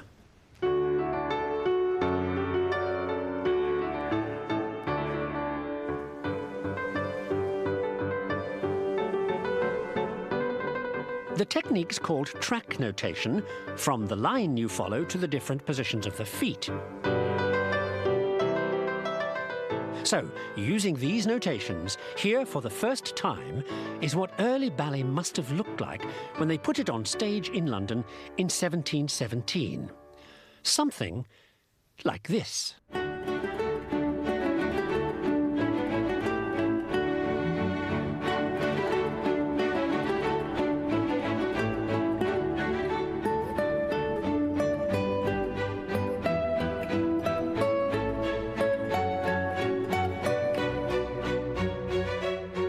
You see how much more limited the movements are than in ballet today?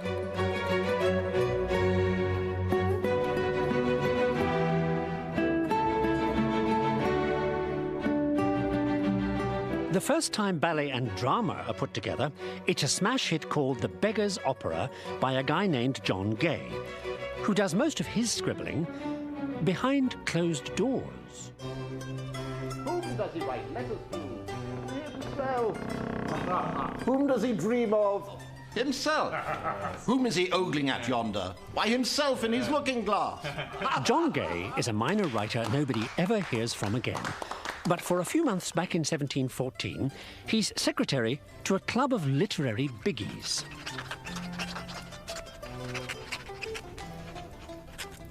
The name of the game is to publish anonymous articles attacking public figures without getting caught. What divides good Christians? But the words transubstantiation, consubstantiation, and no substantiation. Of course, none of this makes any sense today, but back then, these guys really dipped their... No, that was funny. ...pens in vitriol, aided and abetted by the only one among them who can afford to wine and dine everybody, because he's the Queen's doctor, John Arbuthnot. OK, get ready to be bored out of your skull. Cool.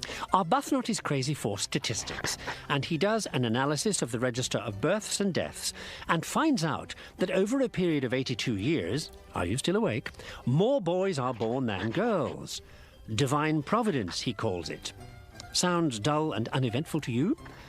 Music to the ears of a dull and uneventful young mathematician in Holland.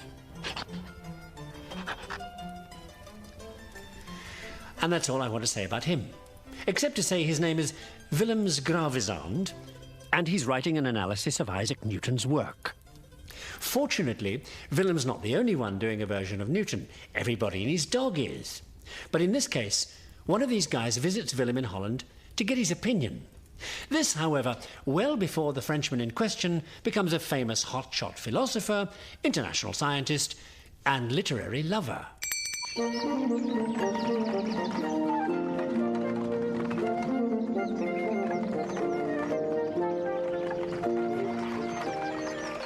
Here we are in France, where the literary lover does his literary loving. I'll get to the literary in a minute. First, the loving, about which it's difficult to be precise. Rough count, apart from too many casual dalliances to name, about 14 different amorous affairs, with everybody from embassy secretaries to lonely aristocratic wives to his own niece. The only affair that matters happens here, at the Chateau de Cirey in eastern France. This is where our lover, name of Voltaire, ends up spending several years of unwedded bliss with the lady of the house. The beautiful Émilie de Châtelet, whose husband is in the military and permanently somewhere else. Now for the literary bit. Most men think Émilie is beautiful and brilliant, which is what most women think Voltaire is. So they're made for each other. Besides which, they're both doing the same thing at the same time. Different translations of Newton's new blockbuster bestseller. Voltaire's doing the Reader's Digest version for general readers, and Emily's tackling the math for the propeller heads. I guess the best way to describe this amorous couple is compulsive workaholics. And, I suppose, control freaks. Because when you come here to visit these two, which I suppose half of European brainpower does, it doesn't matter what kind of intellectual big cheese you might be back home. Here, you live by the bell. Excuse me. Time for the next bit.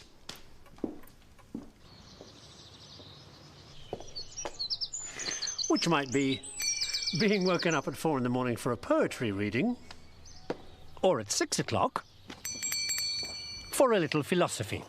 At 10 o'clock, being woken up for a political discussion group. Now and again, you might get to go on a picnic. Naturally, you take the books with you. Voltaire and Emily wouldn't want to waste time at a picnic just eating.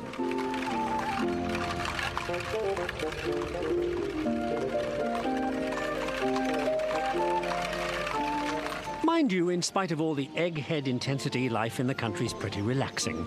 So Voltaire and Emily have a constant stream of guests. After the hustle and bustle of Paris, and all those husbands he might run into, Voltaire settles down here for a few years happily at Cirey. And for the rest of his life, takes things at a snail's pace.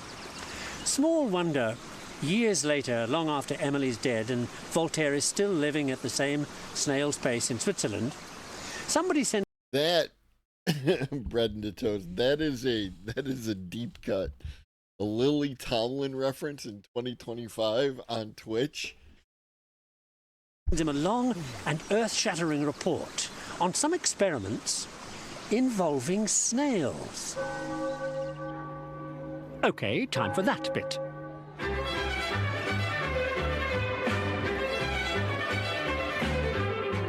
This is the northern Italian city of Pavia, centre of the universe for contemporary snail research by a towering intellect of Italian science who is also into worms and bugs at the time.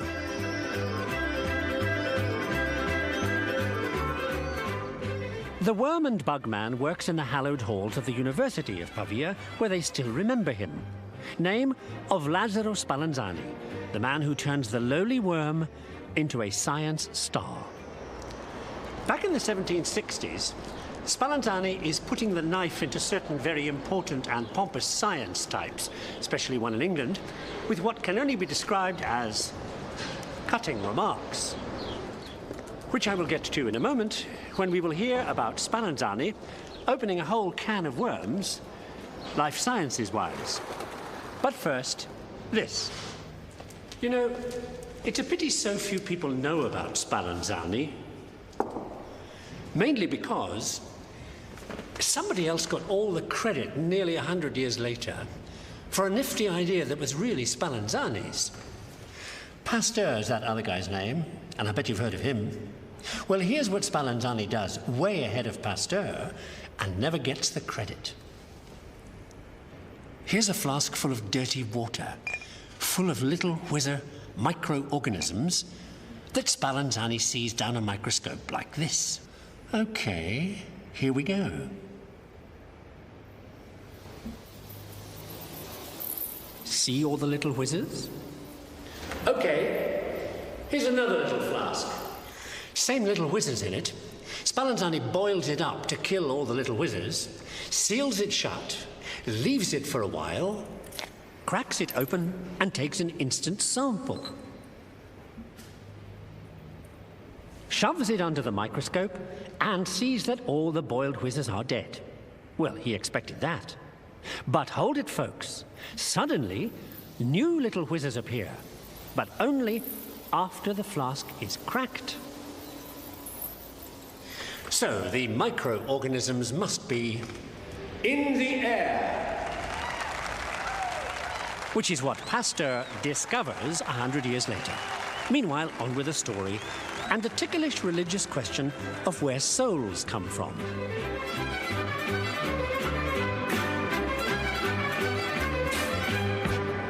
Okay, remember that jar of worms I was carrying? Spallanzani solves a theological riddle with worms. If you cut a worm into 2 bits, after a while, both bits become 2 worms. Now, if a worm has a soul, and it's supposed to, but you can't cut a soul in 2, where did the other soul come from? Because both worms have got one. Spallanzani says, no problem, it was there all along in an egg of some kind, and kicks off the whole of modern reproductive physiology. So, let's hear it for worms. And on that note, where are we? Soul eggs. The French invent military music, written by Lully, who also writes ballets, staged in London by John Gay, whose pal Arbuthnot does statistics that impress that Dutchman who meets the great Voltaire, who gets sent a report about snails from Spallanzani, who slices up worms. Spallanzani is the big hero of a German scribbler named of Hoffmann, who writes a story where a Spallanzani-type figure is this weirdo psychological novels. As judge, he's investigating a bunch of nationalists, one of whom, name of Karl Follen, decides he won't get a fair trial.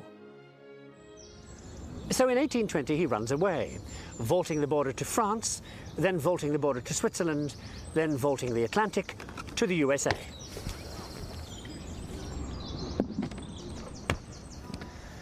Where the other side of his nationalism takes him over every obstacle, because he's also deeply into this stuff.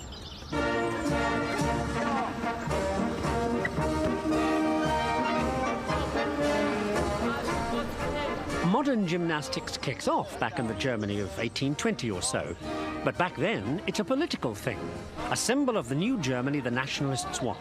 Ready for conflict, united, everybody working in unison, order is everything, obedient to discipline. Heard that stuff somewhere else? Right, Nazism is the ideology that grows out of German gym.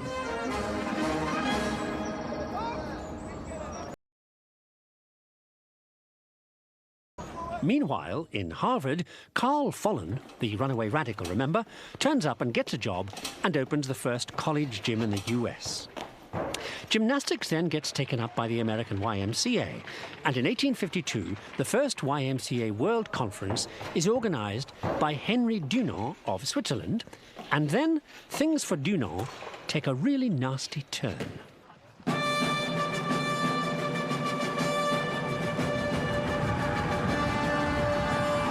I'm just saying, maybe exercise is evil. One day in 1859, the French and the Austrians fight a battle. Naturally enough, neither in France nor Austria, but just outside a small village in northern Italy called Solferino. The day before the fight, Henry Dunant, that guy from Switzerland, turns up at the village of Solferino above the battlefield just before they kick off.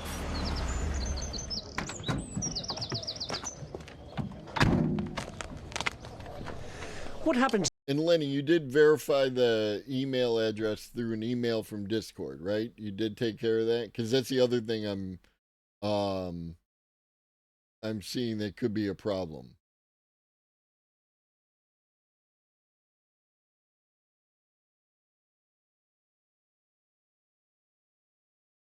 Oh, excuse me.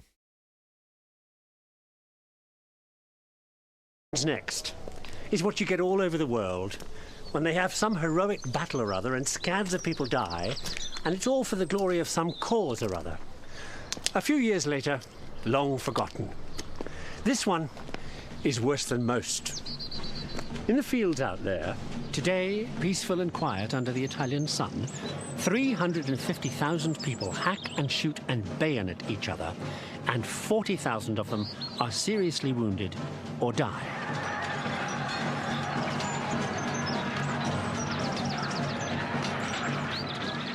Of course, it's all sanitized now, as you can see. Tourists come here and take pictures.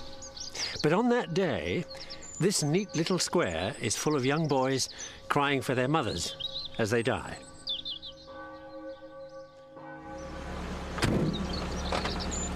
The wounded crawl away to shelter. Back then, it takes them all day. Today, you can drive it in 10 minutes. Shelter is the nearby little town of Castiglione delle Stiviere. It's still a little town today. And it's still dominated by the cathedral, where the next bit of the story takes place. See, Henry Dunant is so appalled by the unspeakably dreadful things he's seen and heard that he helps to get as many of the wounded as possible back to the cathedral, where they drag as many as they can inside. And then, together with the priest and the townspeople, Dunant tries to do something, anything, for soldiers lying in pools of their own blood. For 3 straight days and nights, everybody works like hell, with nothing but water and strips of cloth for bandages. And what do you know? Some of them survive, lying here, stacked against the walls. Over the next 5 years, Henry bends the ear of anybody who is anybody all over Europe. Kings, princes, emperors, you name it. And finally, in 1864, he persuades 15 countries to get together to set up battlefield medical teams, cross the lines, help the wounded, go anywhere. Henry's little meeting, which they have in Geneva, agrees on a convention. Today we call it the Geneva Convention. The convention brings into existence an organization that takes as its symbol the Red Cross, for at least a couple of reasons. You can't really miss it, and it reminds people of the color of spilt blood. Speaking of which,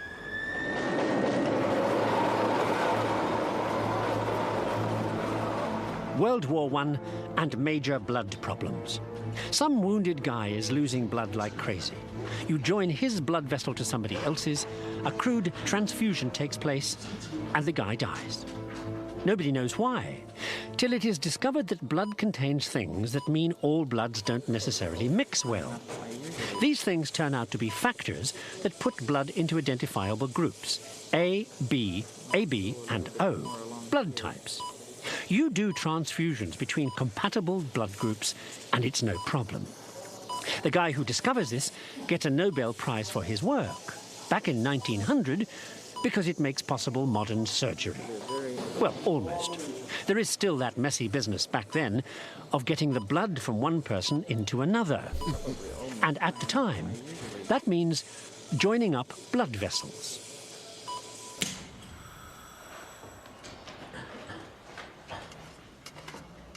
This is the guy, Alexis Carrel, who gets the blood vessel problem all sewn up with a new stitching technique he's soon demonstrating to surgical staff.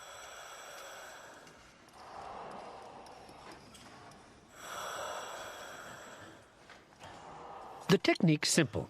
Your assistant holds the blood vessels together and pulls the edges taut, and you sew in a straight line. Then you repeat that trick twice, so temporarily you've turned the vessel tube into a triangle shape, easy enough to sew. And when you've done the 3 sides, the vessel springs back circular and joined all the way round.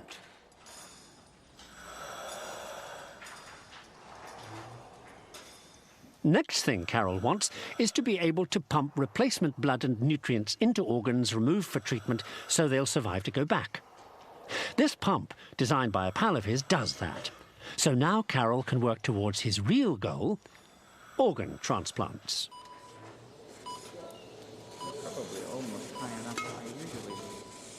The pump takes its designer many lonely hours of total concentration, day and night. But then... I mean, that is a possibility, Lenny. Some of the softwares, you know, the antivirus softwares can be notoriously draconian. He's used to that.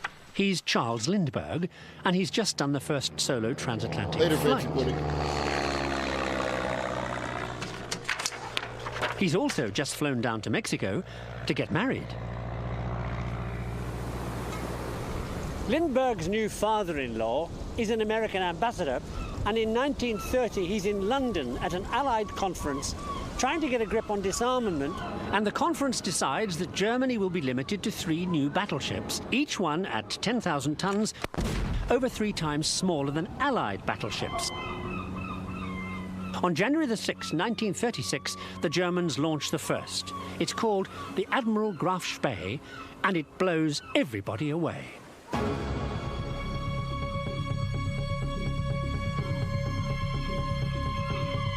Graf Spee is only 10,000 tons, but what a package. Of course, homie. 32 guns, special armor, fastest battleship afloat, and goes 12,000 miles without refueling. World War II starts, and in the Atlantic, Graf Spee strikes. Graf Spee sinks 9 British ships in a few days. The Brits track her down, there's a battle, and she gets away to a neutral port where the captain scuttles the ship and she sinks. Leaving the crews of those 9 British ships, prisoners somewhere on the Graf Spee's supply vessel. There's another chase, and in a Norwegian fjord, the Altmark, the supply ship, is cornered, still carrying the 300 prisoners. There's a brief firefight, and the Brits board Altmark, and it's all over. Except for Adolf Hitler, who decides the Brits have come to invade Norway, so he does.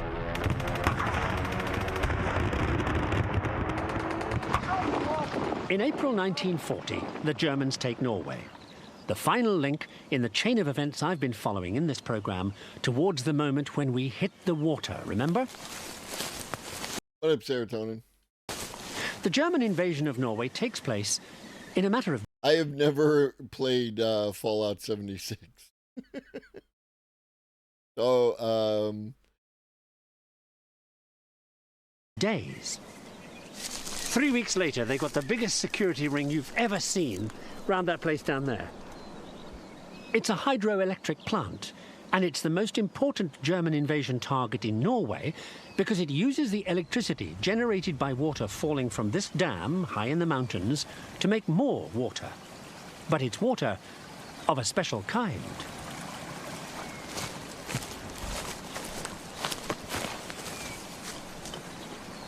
Which is why, 3 years later, a small team of dedicated Allied commandos and Norwegian partisans come in over these mountains and clobber the place.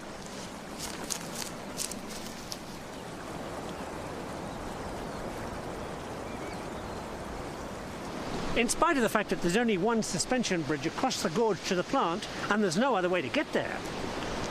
Of course, they could go down, across and up. Add searchlights, minefields and guards' machine guns and the whole thing's impossible. Wrong. The Germans believe the place is so well protected they're half asleep, till the explosives go off after the Allied commandos have gone. The point of it all being that secret water I mentioned.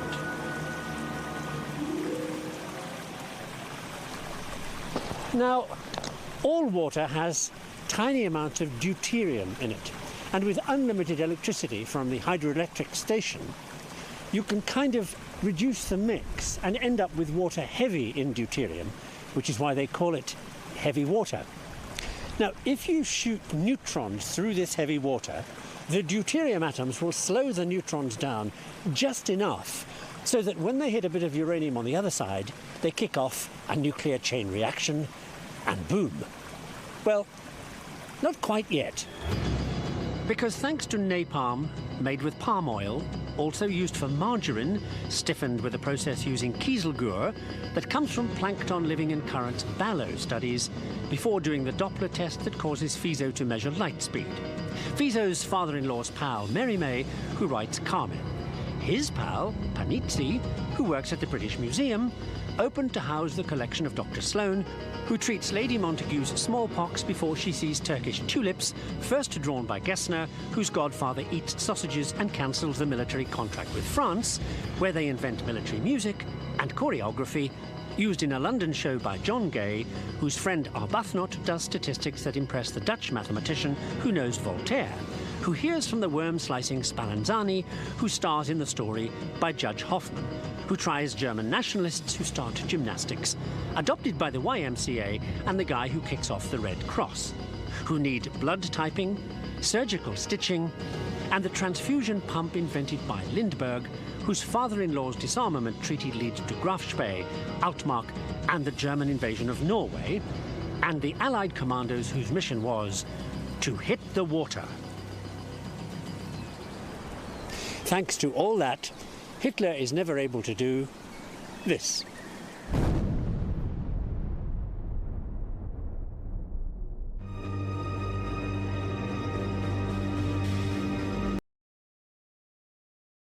So that was cool.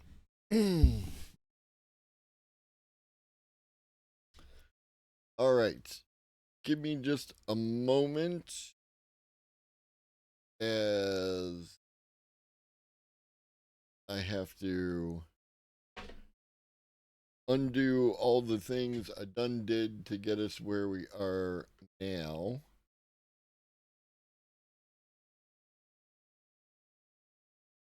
Includes bringing back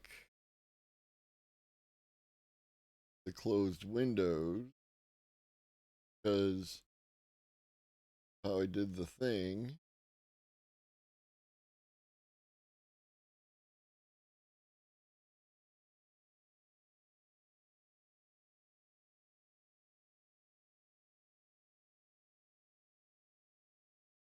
And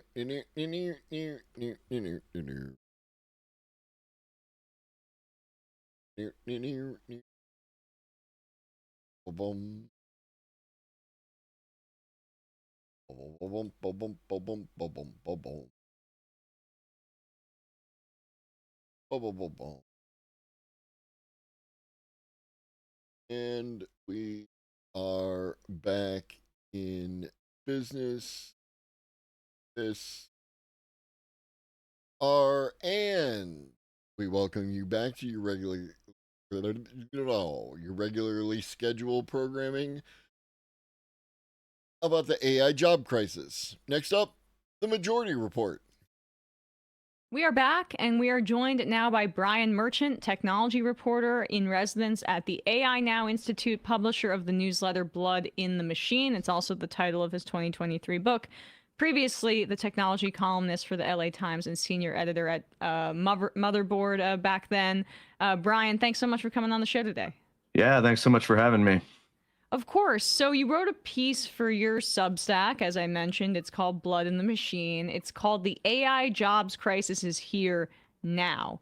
So why were you compelled to write and indicate that the AI jobs crisis is already here, that people have been warning about for a while? And what is its impact looking like in the present? Yeah, well, I kind of wanted to dive into that question, right? Like, I mean, it's always put in the future tense. Like, what will AI mean for jobs? What is going to happen? How it's sort of positioned as this unknowable thing. But over the last 2 years, I have been sort of reporting on and talking to people who are dealing with sort of this frontline impact.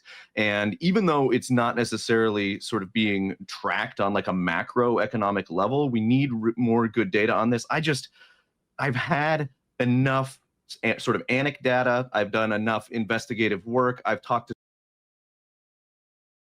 I admit my sample size is problematic, but anecdata is it, I mean, it's technically data, but come on, bro.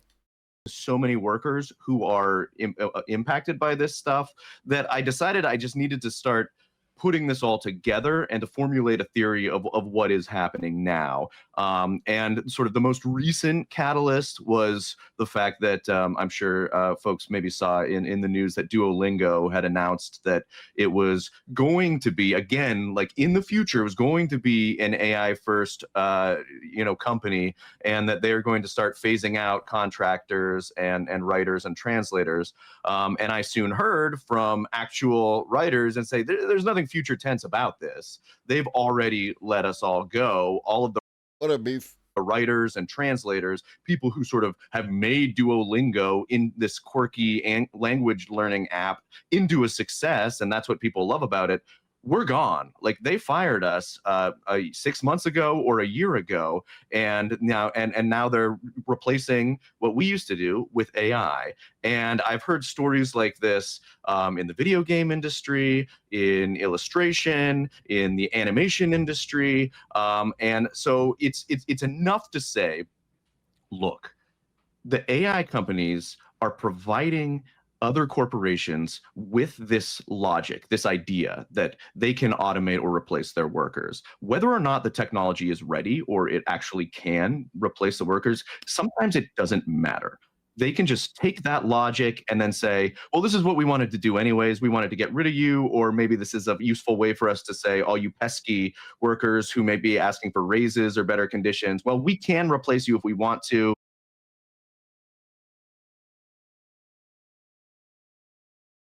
I feel like we're in that facts presented without evidence kind of vibe, right? Like, he's making assumptions about not only the behaviors but also the thinking of all the companies involved, and he's basing this off a theory that he created due to his anecdotal evidence about people who have lost their jobs to AI, allegedly. That's where we're at. Just to be clear. Yet, so don't get too aggressive or demanding for better conditions. And I think the best example of the way that this is manifesting is just looking at what's happened with Doge, right?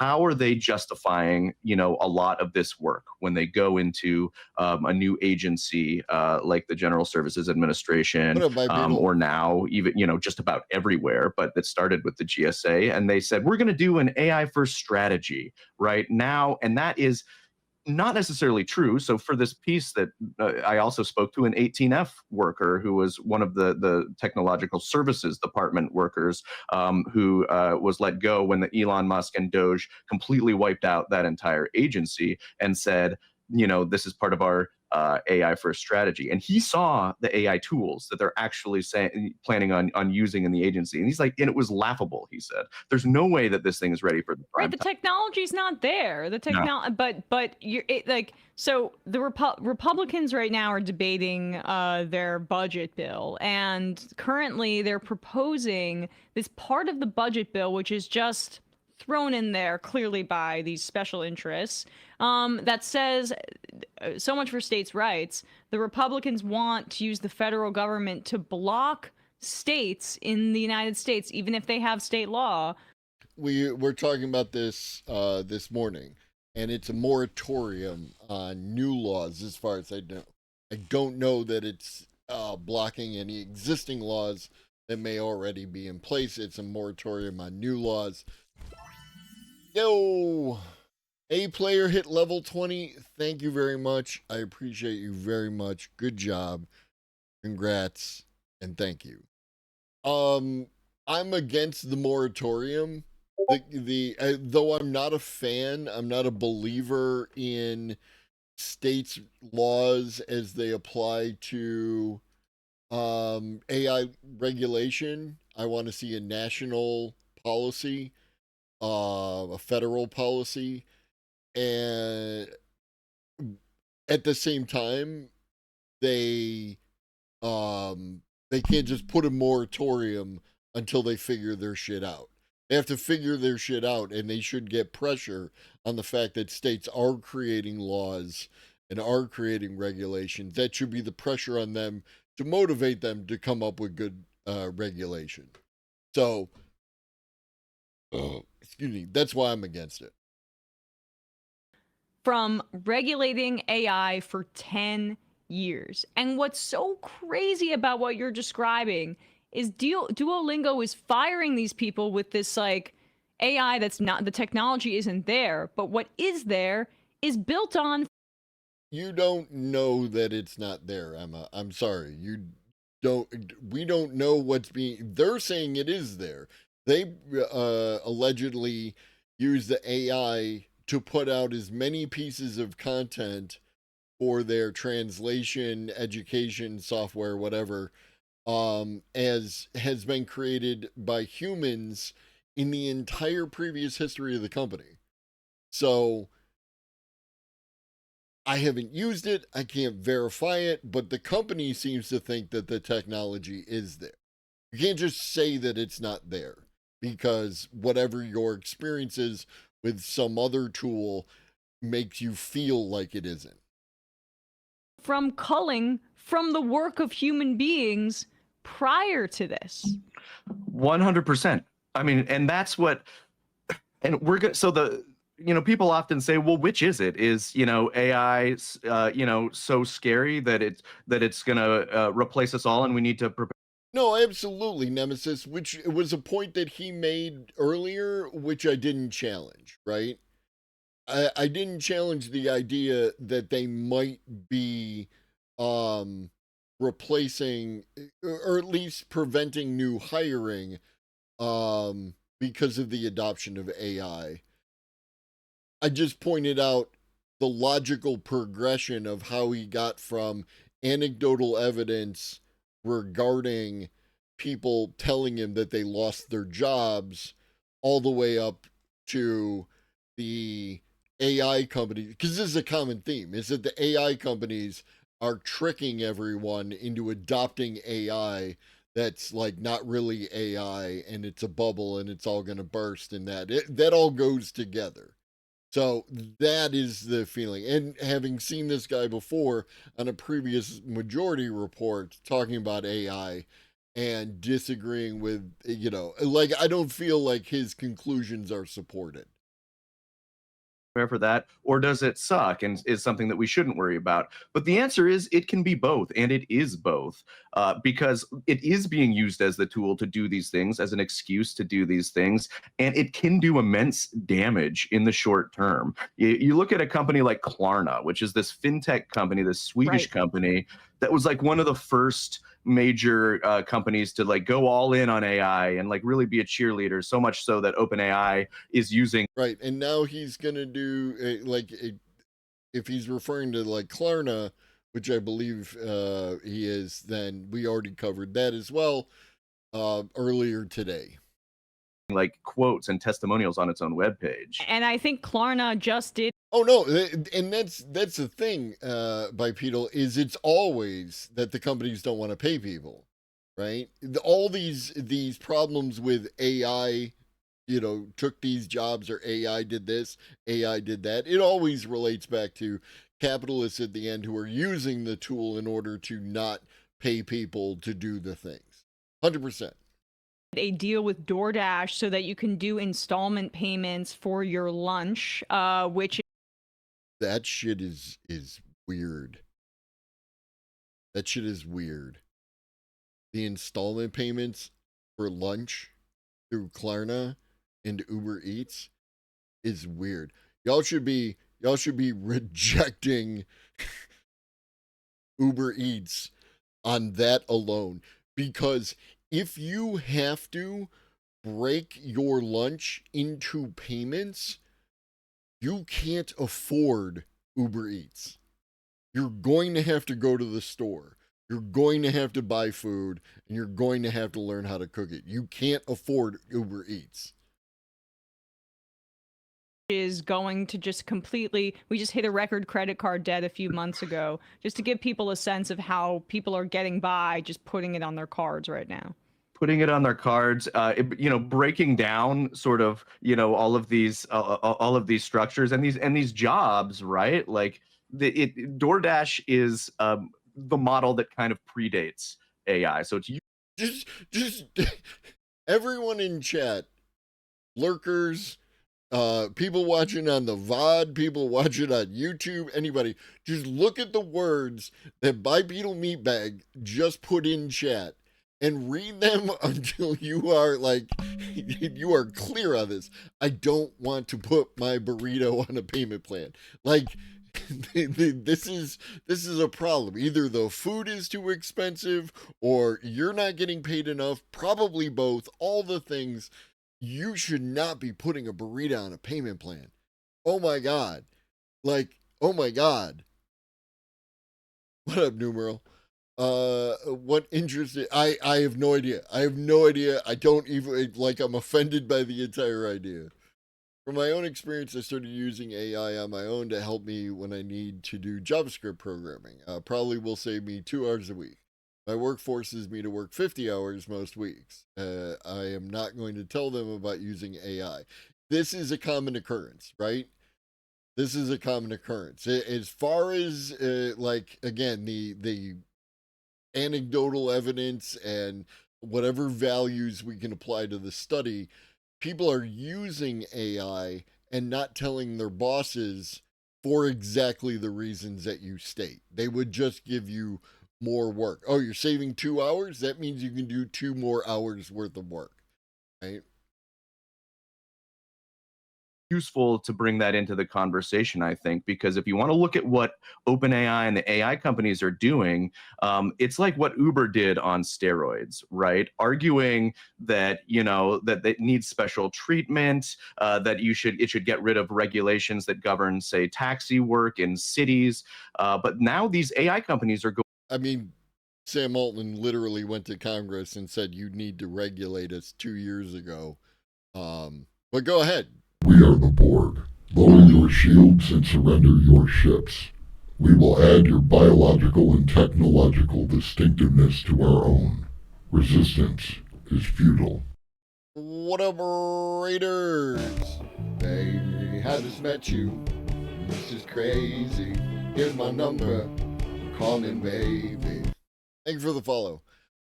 What up, Taos J? What up, Ziaduke? What up, O2 Grimy? What up, Too Real 4 Dis? What up, Chris Beats? What up, Zach? I'm Globus the Elder. I talk about AI, automation, robots, future tech, that kind of thing. We are currently watching a Majority Report, and though I do believe that there is an AI job crisis, I am disagreeing with some of the conclusions being made by the two people discussing the matter, but in a healthy way. I disagree with their conclusions. I disagree with their arguments. I don't hate the people, right? Important distinction. Queen Emma is still Queen Emma. Mushroom took your job. Yeah, I haven't seen your face in ages. Going right to the source. They're saying, you know what? We've mustered enough power. We've got enough buddies in Congress. And the thing about this moment is it's not just special interest. It's actually the oligarchic capture of Congress and the federal sort of level. The Trump administration itself is now run by people who have a vested interest. And then see, this is a thing that's irritating me the shit, right? Is there are a bunch of people on the internet talking about the current state of the U.S. government like it just happened, right? Rather than it being the inevitable conclusions of policies for the past 20, 30 years, you could, depending on who you are, make arguments that it's always been this way and like that. But it's gradually gotten worse and worse and worse. And over the past 20 and 30 years, it really hit a serious uptick, right? No, absolutely, Ben. And that's the thing is, like, again, I don't beef, I don't drama, right? My issues with anybody else are only contained to any particular arguments. It's not with the person themselves. That's not how I roll, right? It's just, it's easy to fall into the anti-AI trap because of the way that the rhetoric functions, and the rhetoric creates a situation where people then don't want to use the tool because everything around it is, the AI is terrible and you shouldn't touch it. And so they don't touch it, so they don't learn anything about it. And again, like the video we watched this morning. Emma hasn't said anything either way on the subject, Zach. I'm gonna go with, I know that that Emma is a leftist, and right now she's staring at the side of my head, and like I feel like Tim Pool out of here. I'm gonna push play.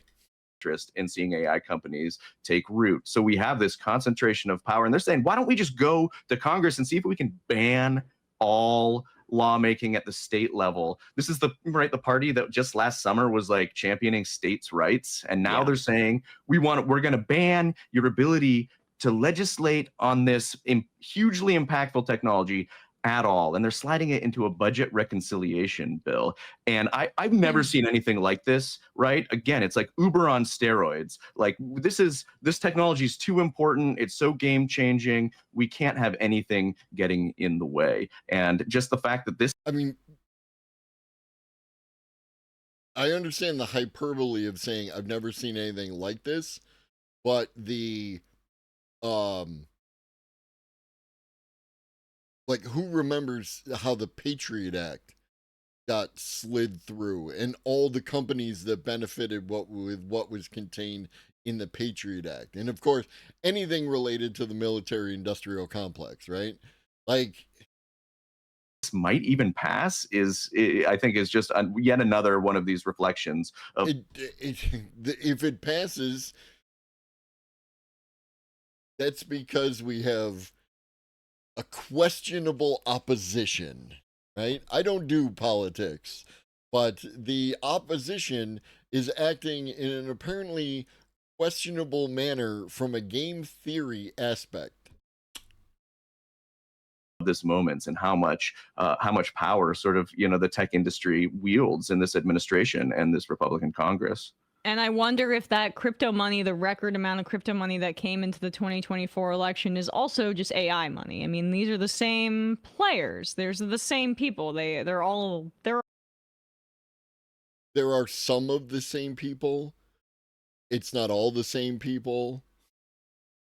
Okay.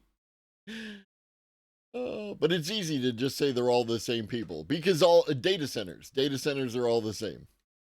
We're all getting rich off of AI and crypto. Yeah, Mark Andreessen, who is one of the biggest sort of crypto investors. I just met you. This is crazy. Here's my number. Call me maybe. Thank you for the follow. Through Andreessen Horowitz, the venture capital. Andreessen is a demon. Firm is also huge into AI. Every single VC is big into AI now, and his fingerprints are all over this this new law. There's a strong argument to be made that Andreessen now is just as influential as Musk is in the Trump administration and in the GOP, and he has this little tech manifesto that came out last year that sort of is the framework for arguing that regulation should be done away with, except for some very basic things. And you can see that in when like JD Vance goes to Paris and he makes this blustery speech about how American AI is going to dominate. And then you can talk about Andreessen, that's fine. But really, what you should be talking about in reference to this, because you're going to bring up JD Vance and Elon Musk, the common thread, Peter Thiel, right? Peter Thiel is what you should be talking about, not Mark Andreessen. And now we see it in this bill that's justifying, trying to wipe away even the capacity for states to write laws that pertain to AI. Well, Mark Andreessen, it's funny you mentioned that. I guess it was last week. He was saying how there's one job that's too important for AI to take. Brian, you must have seen this quote. Why don't you tell the audience what that was? Oh, three guesses. Yeah, and the first two don't count. I mean, what is the one job? It's the venture capitalist. Venture capitalists. I mean, look, we have nuclear scientists, we have people trying to cure disease, and they can all be replaced by artificial intelligence. Can I just say, if venture capitalists can't be replaced by it, then neither can roulette player. Yeah. Yeah. We discussed this when Andreessen dropped that little nugget. And yeah, if you step back and you look at what a venture capitalist does, you can absolutely replace a venture capitalist with AI. Probably today. If not today, then soon. Well, I think that they've actually done studies on this that just sort of did actually pit sort of, I don't know if it was a VC, but an investment banker, against sort of just like an automated system. And like the automated systems, like they win, they make more money. But of course, that's immaterial, right? Who gets automated and who doesn't is all a question of power and very little else. Right. Let's pull up this graph you cite in your piece, and it's pulling from Derek Thompson's writing in The Atlantic. Here's this graph. I guess this one must be from The Atlantic here, where you can see the unemployment for recent college graduates. Take a look at that. Obviously, the COVID pandemic is a huge driver of that going below zero at this point, but we're in a worse situation in 2025. Can you describe for the audio folks what we're seeing here too? Yeah, actually, Brian, maybe you can, as somebody who's maybe more number literate than me, math literate, graph literate. Yeah, so this graph points out a really disconcerting trend for one major reason, and that's historically recent college grads. Like, I'm going to point out, before he says whatever he says, the trend line starts in 2014. It does not start with AI. AI doesn't appear to actually have really influenced the trend line. We'll have to see more, right? We lack any historical data to make a judgment about this section here. But 22 is right here. 23, 24, there's a dip here. This one could even be related to, I don't know, maybe letting go of a bunch of people from the federal government and all the jobs that, college grads can no longer get in the federal government. But the trend line runs right through here, going all the way back to, it might even be 2012, right? 2013, 2012. Right. Yeah, no, that's how graphs work, but fuck me. People who just graduate from college with a new degree, eager to enter the workforce, are typically among the most employable demographic, period, right? They're young, they're ambitious, they're educated, they're willing to work for relatively cheap. So they are sort of an ideal worker in a lot of cases. Firms want to invest in them, but this number shows that number is declining, and it's declining relative to the employment in the economy at large, which is really interesting and disconcerting, right? You'd expect, okay, maybe the job market itself is tanking, and then you would find fewer college grads able to get work. But while the economy has been relatively healthy by these metrics. First of all, what Evil Nala, if I'm pronouncing that correctly, welcome in. Yeah. There is that, right? Who knows what all these, I assume that all of these are not people who didn't want to work 60 hours, right? Or that kind of thing. Some people, want a job, right? But like this is the COVID, and it bounces right back.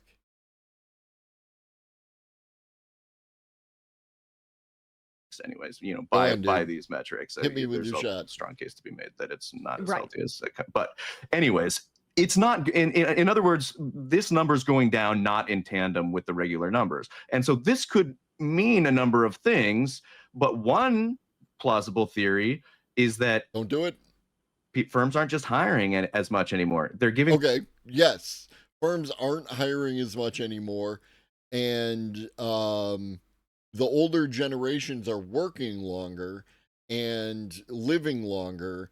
So, and they have to work longer, and therefore there are less entry-level positions, and businesses have been hollowing out entry-level positions for quite some time. One of the things we point out is how, with the writer's room. We talked about this as related to Hollywood and the writer's room. It used to be that you would have a couple of senior writers and showrunners, and then a handful of young writers learning the business, and they would learn their skills and learn tricks of the trade and all that other stuff while they were in that writer's room. And over time, not related to AI, they have hollowed that out where just the senior writers and the showrunners are the driving force. They bring people in for like a week or two. They pound out, scripts and shit, and then they send those people packing. So they don't get that experience that would normally propel them into being a senior writer or a showrunner later on. And that is a model that appears to be existing throughout, right? There is a lack, a hollowing out of those people who normally get that entry-level training. And like Bread into Toast points out, that a lot of entry-level positions have unreasonable experience requirements. When I was younger, I would spend 14 to 18 hours working on a ship doing hydraulic work. I refuse to do that shit now. I told them I'll only work on mobile equipment and refuse to do all the crazy shit. As you should. It's okay to lie on your resume. What? What? Like, you definitely should not, like, you know, that boss that you worked for whose phone number just happens to be the very similar to that friend you've had for the past 20 years. Yeah. Those jobs to AI, to automated systems, because a lot of times the work that a college student. No, dude. Again. Don't get me wrong, the AI didn't come into being in 2022. You can't put this all down to AI. There's a broader trend happening here for reasons. Student or a college grad would do is sort of the entry level work. They may be ambitious, they may be smart, but when they come into a firm, they do sort of, the easier, less complicated tasks. And that's the kind of stuff that you would expect to be done by AI, or that management thinks can be done by AI. And this is just worrying on so many levels. If new grads aren't entering the workforce and learning these skills and sort of growing with in their skill sets and in their knowledge bases, and instead it's just being handed over to AI, or the firms think they can hand it over to AI, then we risk sort of a pandemic-like condition where you have a group of people who just can't find employment. And this is accurate. This is the same thing that I was just talking about. Right? That the entry-level positions are not being done by the entry-level people, i.e. the people who just graduated. Rather, it's being done either by older people who have that prerequisite experience, or in some cases by automation. And all of the attendant social issues that go along with that. So yeah, this is, and I'll also note that some people have pointed out that this extends before the sort of the ChatGPT AI boom, but firms have been talking about AI and automation for at least the last 10 years. And the other trend that's been really big in the same time period has been Uberization and gig work. And a lot of college students have had to get contract work and stuff that's also less likely to show up in economic data. I got an intern.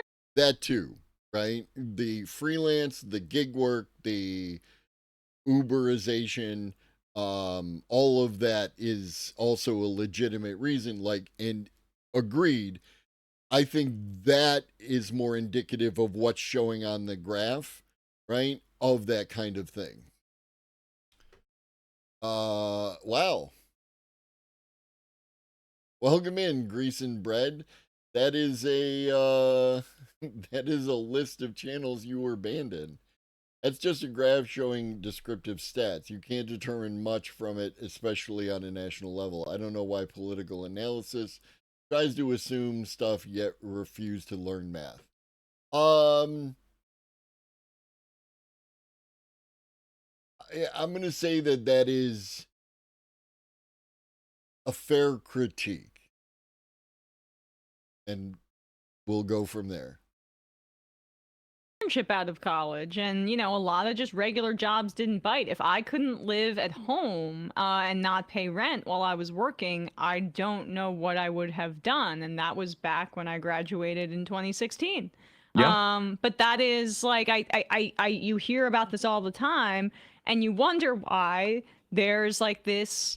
Honestly, that demographic went more for Trump than typical. I mean, Kamala Harris won young people, really young people, by I think 4 points or something like that. But it wasn't 6 points. I don't remember the exact polling, but it was not the typical shift you would see. I mean, with young people voting Democrat or numbers, margins, whatever. Yeah, yeah. No, it's a worrying moment, and I think if this trend continues for another couple years, we'll be able to see again, like there's a lot of questions with AI.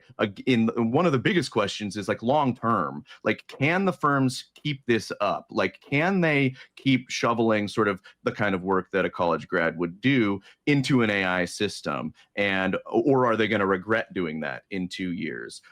So I think we're at this incredibly precarious moment, and like I said earlier, it can do a ton of damage if companies just decide to sort of downsize, decide to lay people off, and it's going to do damage in particular to those areas and those parts of the economy that are sort of, you know, more vulnerable to AI, that have jobs that even if it, you know, if their work isn't as well replicated or isn't as good when it's done by the AI, that maybe companies can just justify it in the long term. And these are some of the most important parts of our culture, right? Artists, illustrators, writers, designers, journalists. They're, you know, AI can, in a lot of cases, produce a facsimile of the work that's done by these people, enough to maybe, you know, just get a manager to sign off on it, or to get. Okay. There's a thing that happens where you can. What up, Froggy? Is ignore. Broadly speaking, the antivirus that comes with Windows is more than sufficient if you have decent security behavior. You don't click on sussy links, you don't go to sussy sites, you don't do any of that shit. So a lot of things that exist in, and especially with the antivirus software, you can end up with like an unfortunate level of security that doesn't allow you to do anything, right? You know, there was an extension and for Malwarebytes that I use, and I turned on a feature and I was unable to access any of the websites, right? So I turned that feature off. And I don't mean like you can't go on, you know, whatever weird fucking website. I'm talking about you can't go to YouTube. So,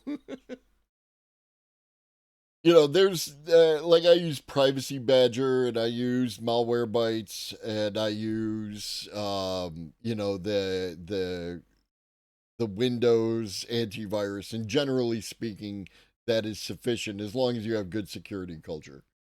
And I was saying something, but now I can't remember it. Used to some lower standards, or maybe they decide that consumers. Oh, conflating. Okay. Conflating culture, right? The artistic, musical, all that stuff. Conflating that with product, right? If you produce art, and again, I produce art. This is my art, literally right here. I made this art. This is art that I made. Look at the art. There's art that you make, and that process is art, right? What I put in, my relationship to the work, what I'm trying to say, what I'm trying to express, the work, that's art. Someone who has it and appreciates it and gets something out of it, that's art. If you are creating something with the intent of selling it, that's product. That is not art, right? Now, I have a very broad view of art, that it is in fact art, because I believe that all human artifice is art in some fashion. But generally speaking, there should be a delineation between the art that you make that's product and the art that you make that's expression. You know, don't need the human made stuff as much, and that's what that's what I think is really dangerous about this moment. It's a great sort of dulling down and sort of, you know, just slopification of not just like the internet, but also industry after industry. Well, you mentioned Doge earlier, and I think it's not irrelevant that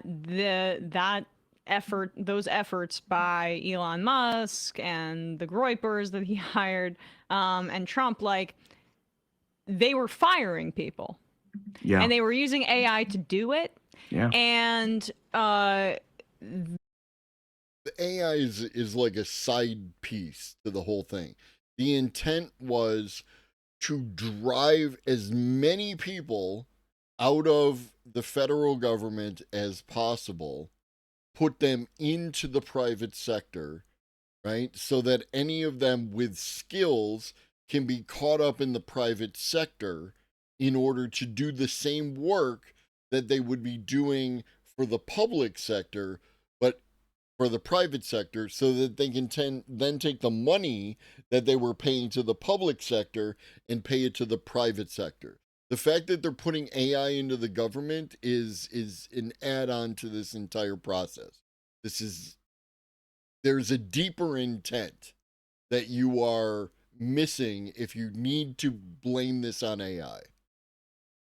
this is between the tariffs and the recession it may cause, and Doge trying to explicitly funnel people back into the private sector, right, or at least unemploy people, and then using AI to do it as companies lay off people with AI. I mean, it feels like this is some labor discipline that is connecting all of these interests, from the Republican administration to the tech overlords that have backed it full-throatedly.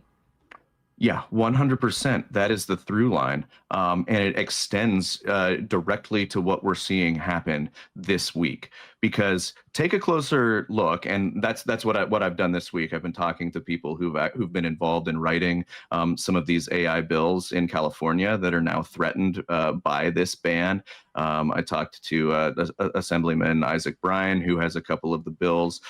Again, my understanding is it's a moratorium. Now, I could be wrong. I always accept that I could be wrong. If someone could provide me with different information, reliable information, I'll accept it. It's not a problem. But my understanding is it's a moratorium, and a moratorium doesn't remove existing laws. It prevents you from doing new laws. It prevents you from doing new stuff for the next 10 years, which again is a completely arbitrary number designed to kick the can down the road and creates an environment where the federal government doesn't have to do regulation. Yeah, I believe that there should be regulation. I believe that there should be federal regulation. I do not believe that there's that moratorium is going to eliminate existing laws, and I don't believe that there should be a moratorium. There needs to be pressure on the federal government from the state governments to act in a federal capacity. What up, Iggy? And look at what these bills are doing. They're not even crazy bills, right? They prevent abuses of AI systems in the workplace primarily, right? They say, if you're going to use an AI system to do hiring and firing, then you have to let people know. You have to put certain measures in place so it doesn't discriminate. Another bill focuses on workplace surveillance and says you have to notify workers if you're going to use an AI system that ingests their data.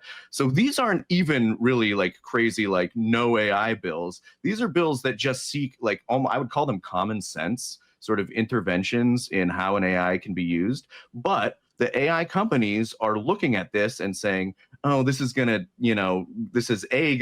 cost us a little bit of money if we have to make tools that can help people comply with this. And B, it cuts into the primary value proposition of these tools, which, as you just said, is if not automating labor or automating jobs outright, then providing new tools for management, for labor discipline and control. And anything that cuts into that is not tolerable to OpenAI and to Google and to the companies that are selling what it essentially amounts to automation software. And so they're looking at these bills going, okay, these costs could add up fast. Maybe we can just go right to Congress. We've got our buddies in there. Again, he may be looking at different data. I haven't seen evidence of this particular thing. all corporations are trying to minimize costs, especially labor costs, regulation costs. I don't disagree. I just would like to see some evidence rather than this dude just saying it. You know what I mean? And I haven't seen any evidence to support that conclusion. And maybe we can just make the case that we can just block them wholesale, which is, again, crazy. It's crazy. Yeah. Yeah. Yeah. I mean, and it's just, it's as when you talk about Uber, it's the same thing. It's just on steroids here because, yeah. Is it Alan Love backwards? Sorry. Companies always be subjecting their staff to onerous inspection. This is just the latest way. Don't have any stats for that though. No, like there is, I can agree. There's sufficient historical evidence that that all jobs, right? Generally speaking, you may have some experience with some nice, oh, there's that. You may have an experience with a particular job you did with some people who were great and all that kind of shit, right? Like, but generally speaking, yeah, they are trying to, they want you to be a robot, right? Like, they don't want you to engage in biological functions. You're supposed to be there all the time. You're supposed to, like, you know, go above and beyond, be 30 minutes early for your shift, even though you're not getting paid. You don't get paid for your drive time. You know, you better be back at your desk when your lunch hour is over. So technically you don't even get like your half hour lunch because you have to punch out at the time when your lunch starts. It takes you a couple of minutes to get to the break room, get your lunch out of the fridge, sit down, eat it, and then a couple of minutes to get back. So you actually get like 25 minutes or 20 minutes for your lunch break. And God forbid you want to like go outside for a minute and breathe some fresh air and get out of fluorescent lights, etc. And then like you're just cutting into your own time, you know. Yeah, that's absolutely 100% the case. I don't think they want humans. I think they want your working data set to replace you with AI. Yes, I mean, they do want to automate the jobs because robots never complain. The Obama administration was pretty pro gig. I mean, that's the bipartisan thing here, which is like the Obama administration empowered these people with a lot of subsidies, Tesla, but also like, you know. But you work for one of those things like I was talking about, right? Where you have that one boss in a very, like, usually at a small company, and it's like, it's much more flexible, right? Like when I've worked directly for people in a very small thing, yeah, it's been much more fucking, you know, people are chill, right? Like, they understand. It's the more corporatized and the more bureaucratized it gets. Got you. Mark Zuckerberg and all of it. And now they're here, and this is the monster they've created. And this happens, it feels like, with every industry. Then they just shift to the party that's explicitly pro-capital, and they get what they want, it looks like. Yeah, exactly. And I mean, even beyond that, Obama sort of empowered them ideologically as well, right? He helped them create this aura that they're building the future, that Airbnb and, you know, Facebook at the time are somehow inherently progressive because they're tech companies, because Google had a tagline that said, don't be evil. Yeah, Ben, no. No. If you aren't within walking distance of a place where you can get food, you best be bringing your lunch. If you don't bring your lunch and aren't with it, like I used to be that guy. I had cans of like Chef Boyardee and Campbell's soup in my drawer just in case, right? Just in case I wasn't able to get to lunch. And you know, they did help, and by cozying up, you know, that was a symbiotic relationship. You know, Obama, and they did it with Starbucks as well, who just tried to fire a bunch of people with AI. But anyway, it is a through line, right? Like the Obama White House had a compelling antitrust case against Google 10 years ago, and it declined to take it up. Same thing, it sort of let Uber and Amazon and the other tech companies grow in power and kind of turned a blind eye because it was, again, yeah, it was good for both parties at the time. And now we have a new, heavily monopolized or duopolized industry that is dominated by some extremely powerful players, and it's extremely difficult now to unwind this. And now they quite literally, want to have this power to again, as you said, one up Uber. They want to take it to the next level. OpenAI's charter, and this is really important to understand, that what they describe AGI as the way that they're chasing, and there's all this, oh, is this AGI? Is this not? Is AGI? What even is AGI? Well, OpenAI has a very specific way of defining that. And that is basically as providing a system that can do the work that humans do for most economically valuable work. So that's their pitch to investors, to backers, to partners, that we are building a tool that can replace most humans and do most economically valuable work. When we get there, I mean, this is the majority report, yeah. that's how you'll know that we've hit it big. And this is our pitch to you.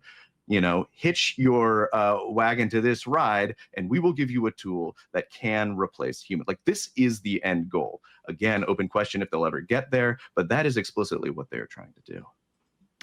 Brian Merchant, technology reporter at the AI Now Institute, publisher of the newsletter Blood in the Machine. It's also the name of his book, but you can check out his Substack at Blood in the Machine. I'm not sure about the link, but we'll put that below wherever people are listening to or watching this. Brian, thanks so much for your time today. I really appreciate it. Yeah, thanks so much for having me. And if you have a story about how AI has hit your job, I'm currently collecting these. I've already heard from. This is, you can collect stories this way, but you are going to skew your data set, right? This is voluntarily people telling you a story from their point of view about how they lost their job to AI. If you don't like AI, and if you lost your job to AI, then you probably don't like AI. There's going to be embellishments. From over 50 people with great testimonials. Please, just send them through my newsletter. It's an ongoing project. And thanks so much, Emma. Of course. I mean, before we let you go, here we have some people writing in. SoCal Ryan, my friend, is...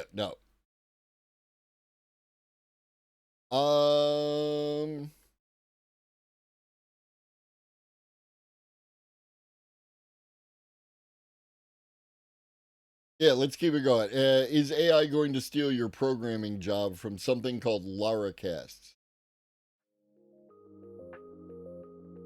Hey everybody, welcome to the Laracast Snippet. This one's going to be an interesting one because I'm hitting record without having any clue what I'm about to say. Often when recording a podcast, of course it's not scripted, usually not scripted, almost never scripted, but I'll have a general... I would agree. Again, I my utopian idealistic thinking, but in the ideal world, we would be pushing automation to automate everyone's jobs.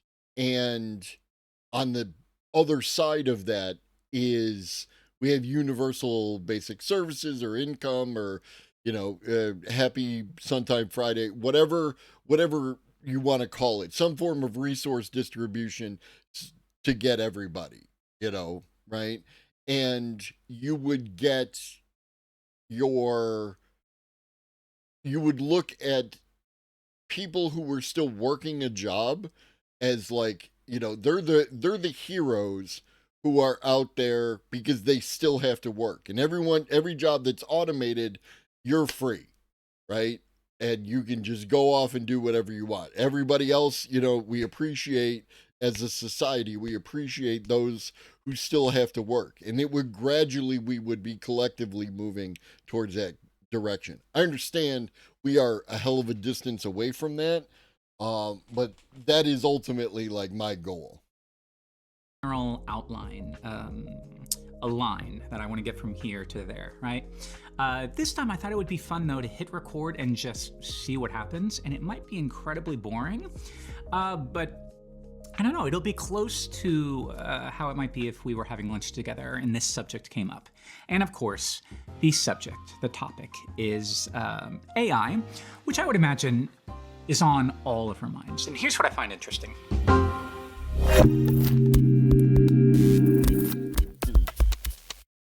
Depending on who you talk to, you get a wildly different perspective, which I find interesting. And I don't know, is this a reflection of our personality that maybe some of us see the benefits, whereas some of us lean towards caution?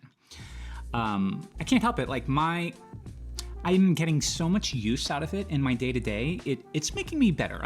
There's a lot of talk about AI making us dumber, and I can see that happening. Currently, though, the way I'm using it, I feel like it is making me better. It is like the perfect peer programmer, where I can say, like, here's what I'm thinking, let's brainstorm with me. Give me some ideas of if this would be a good way to go about it.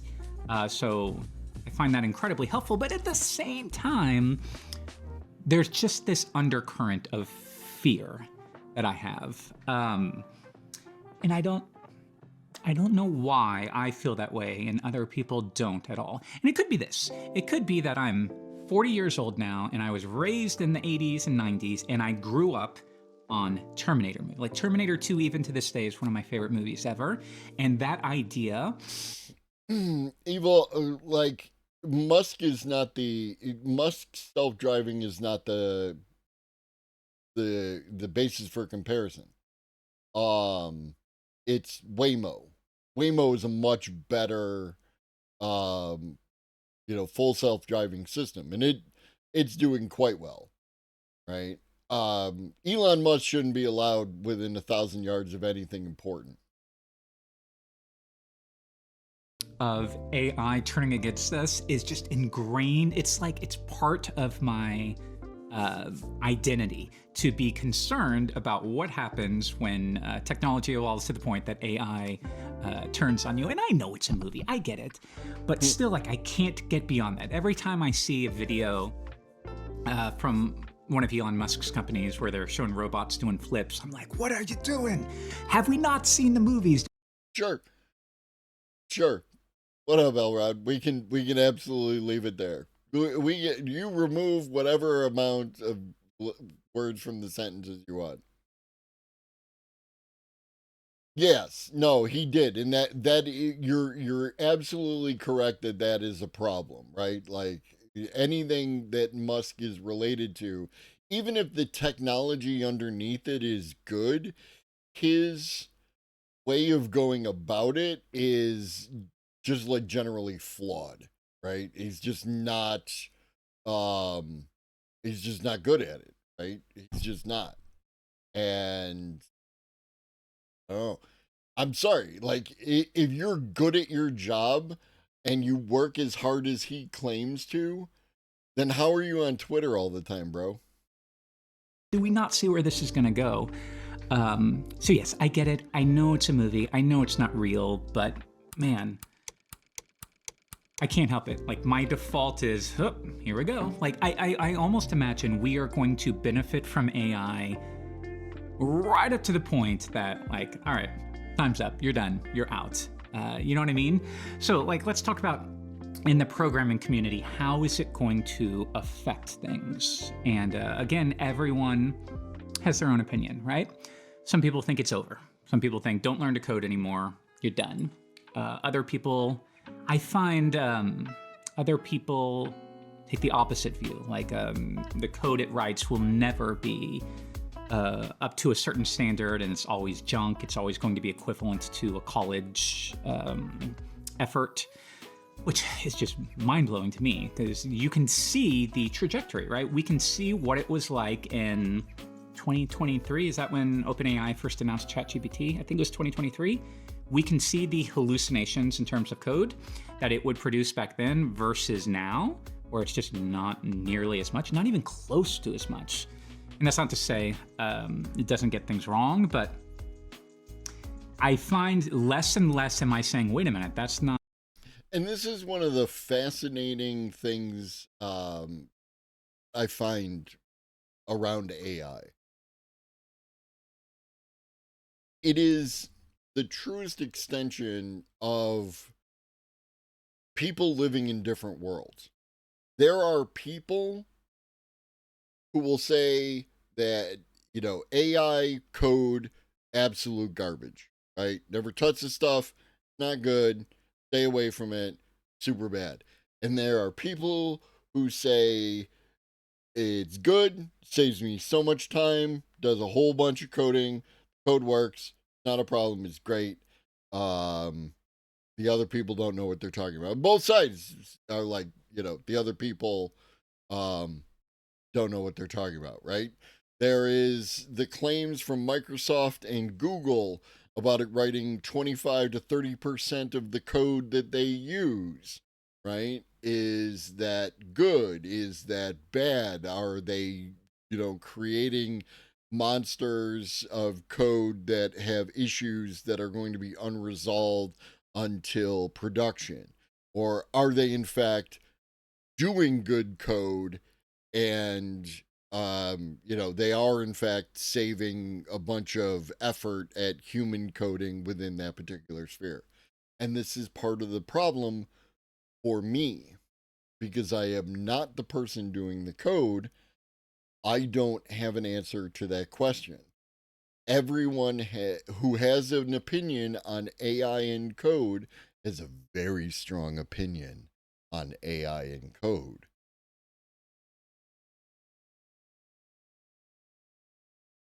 Not a thing at all. Where did you get that from? And then it does that spiel of like, oh, I'm so sorry. Thank you for catching that. Let me do it again. And then it gives you another example, and you have to respond and say, nope, that's not part of the API either. None of this is real. You're just making things up. And then you just end up in a loop. I don't get that nearly as much. To be honest, like half the time I ask it to do something and it's just wildly good, you know, it doesn't require that much effort. So now if we fast forward 5 years, it's like, in what world do we think in 5 years it's not going to be like 100x? I don't even know how to calculate how good it's going to be at that point. The other day I heard secondhand a quote from Peter Thiel. So I didn't hear him say it, but I heard, as this often turns out in podcasts, I heard somebody else reference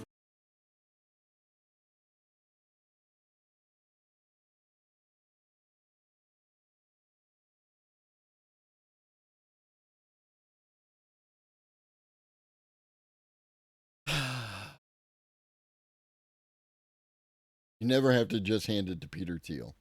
what he said. So now I'm going to tell you what this person said that Peter Thiel said. And it was something like, what is it? Think, Jeffrey.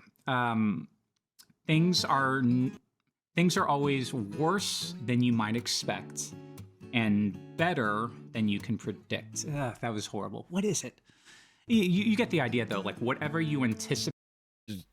Get your Google out, bro. Paid in terms of how good things can be or how much things can grow, you are wildly underestimating how big it can get.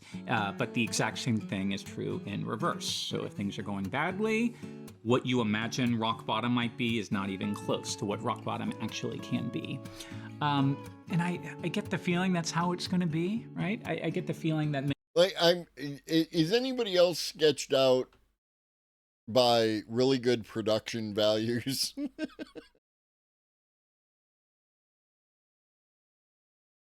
Like, do you ever feel like, is this paid propaganda? You know who fucked me up was, what's her name? Fem Shapiro. You know who I'm talking about? Right? Well, just like, I mean, the lighting is good. The camera is great. He's got, you know, great little cuts and everything else. Yeah, Cooper, right? She, like, the way that they set that up to make it appear in a particular kind of way, and the production values that were associated with it, right? Who lives in a room with a counter? It's like, like, where's the door to this room exactly? And this is like, is this the kitchen over here on the other side? And this is like a weird breakfast nook? I mean, I could see that, right? That this was a hutch at one point in time, like a built-in hutch where old school people, or this, you know what? We've even seen really good fake backgrounds, right? So we don't even know if this is an actual, really real background. Ultra swank office, streaming coffee nook, all of these things could be true. Many of us are just going to become triple developers. The speed at which you can produce is going to triple, quadruple, right up into that point when you really... Right? Like the music is good. It's right at that level of like engaging but not offensive. So it's there and he's not just speaking like I am without any background noise. It's just this kind of mellow little song. You shouldn't be afraid. I'm just telling you a story, right? Like the whole mannerisms, and this is my brain, you know, like everything is propaganda. And so I'm analyzing this dude's propaganda, you know what I mean? Realize, oh, wait a minute. I'm kind of the weak link in the chain here. Right? Like right there. Listen to the setup, and when he makes a noise, you know, like and the music stops. Like listen to this. Back it up to here. And I get the feeling that's how it's going to be, right? I get the feeling that many of us are just going to become triple developers. The speed at which you can produce is going to triple, quadruple, right up into that point when you realize, oh, wait a minute. I'm kind of the weak link in the chain here. Like right now, currently in 2025, I am the strong. Right? This is what I'm talking about. There's a thing that's happening, and that's the production value that I'm talking about that causes you. He did change ratio. Like there's all sorts of stuff going on here. I don't know what's going on behind it. Link in the chain, right? I can review things and see like, nope, that's not right. That doesn't work. This is horrible. This looks like it was written in 2015. And I can kind of clean it up, right? I'm sort of the project manager, but like, it's not going to be very long at all. Maybe even a year at this pace where suddenly I'm the weak link, where it's suddenly like, oh, wait a minute. I don't have a role here. Like, I joked the other day on social media that like my job is just going to be to agree with whatever AI produces. So I'll say, hey, this doesn't work. And then AI will say, well, that's because... No, absolutely, Zio. But that's the point of good, you know, propaganda, good video, right? Good video, well edited, good lighting, good sound, everything happening like on pace, right? Doing all the things. That's part of the whole thing. So my question is always, when someone is this good at their job, are they just good, right? Is this a person, and I don't mean to imply if this person is actually passionate about what they do and they really want to educate people and they think that this is a good format and they're really into it and they spend a lot of time editing their videos, you know, like all of that can be true. Or are they funded by like, you know, an organization pushing a particular viewpoint? It is very performative, you know what I mean? The dude is Laracast. The Laracast podcast, right?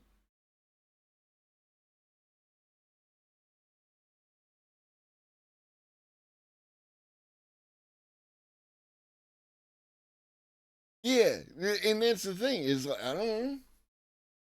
Blah, blah, blah, blah. And then I will say, yes, agreed. Make it so, fix it, you know? So we are going to benefit from it right up into the point when we are completely unnecessary. And like, is he Laracast? Put a T on the end of that. This feels scripted, right? Like this feels like Young Sheldon or the what you call it, the something years, whatever that was with Fred Savage, right? Where like this feels like the intro to an Wonder Years. Thank you. The intro to an episode of something, you know, that kind of vibe. It's just so like it feels scripted because he doesn't really stumble with his speech, except in that one part when he's quoting Peter Thiel, and it's like it feels intentional. You know what I mean? And here's what's interesting, though. Again, it's like people disagree on this so much. The You feel programming me? friends I have wildly disagree with me. And I think it is useful to some extent to consider like motivations and personality and, I don't know, just sensitivities. Like nobody wants to hear that your job no might idea, become Astral Storm. superfluous or irrelevant. But that doesn't mean it's not true. I saw a video that said, is AI going to steal your programming job? It goes into the bin. I don't pre-watch. This is the first time I've ever seen this dude. And here we are. Right? So some people may feel like they are this special breed of programmer where it's like, okay, maybe AI can produce all of the crappy crud apps that the rest of you plebes are working on. But what I do is extra, right? What I do is serious stuff that cannot be replicated by AI. And I feel like every argument about that, it's almost like the God of the Gaps argument. It's like every time you reach for that, and then AI grows and improves to the point where it can do the thing you said it couldn't do, then you're just going to stretch it out a little further and say, well, it can't do this. And then 6 months goes by and then it can do that, right? I feel like that's the trajectory for that particular argument. But I don't know. I think we're all just trying to figure out what it means. And some of us feel excitement. Some of us are just benefiting from it. Like I'm 100% benefiting from it. Whereas I very much was on the verge of hiring a second programmer to help me out for Laracast. I just don't feel that need anymore because I am so much more productive in the last 6 months, especially. And that's a problem, right? Take what I have, a tiny business, now extrapolate that to all of the businesses and the big businesses where suddenly your top performing developers are even more performant, right? Now you have less need to hire more people. So we can see that the juniors, especially,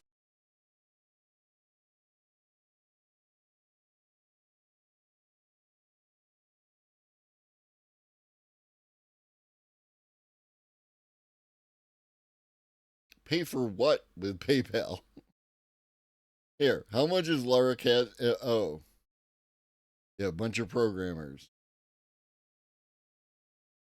and they have something called Laravel. All right, who is your daddy and what does he do? Subscription model, $25 a month, access to the entire catalog of videos as well as all new content released each month. Okay, but what if it is? What do you do?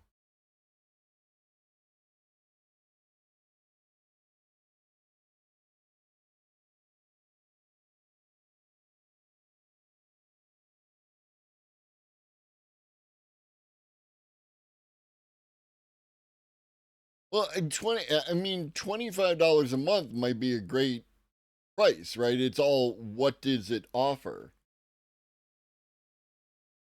All right, let's click one of these things and we'll find out. So APIs. An API masterclass with Jeremy McPeak, which is a hell of a name, Jeremy. So yeah, it's training videos for programmers. So his business, yeah, he claimed the business. So I'm assuming this is the business. And it's and that's what it is.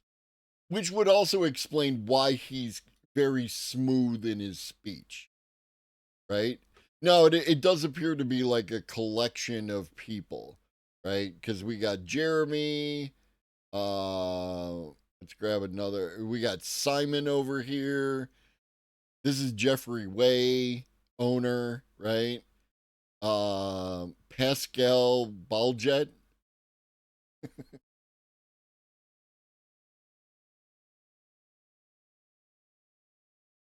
Yeah. So, like, you know. Actually, I think are going to suffer. Really? A little bit. You think, Astral Storm? What is there a benefit to hiring a junior when even right now, like what AI can contribute is almost equivalent to a junior? You know, maybe even better. And I know nobody wants to hear that. I don't want to hear that, but I think it's true.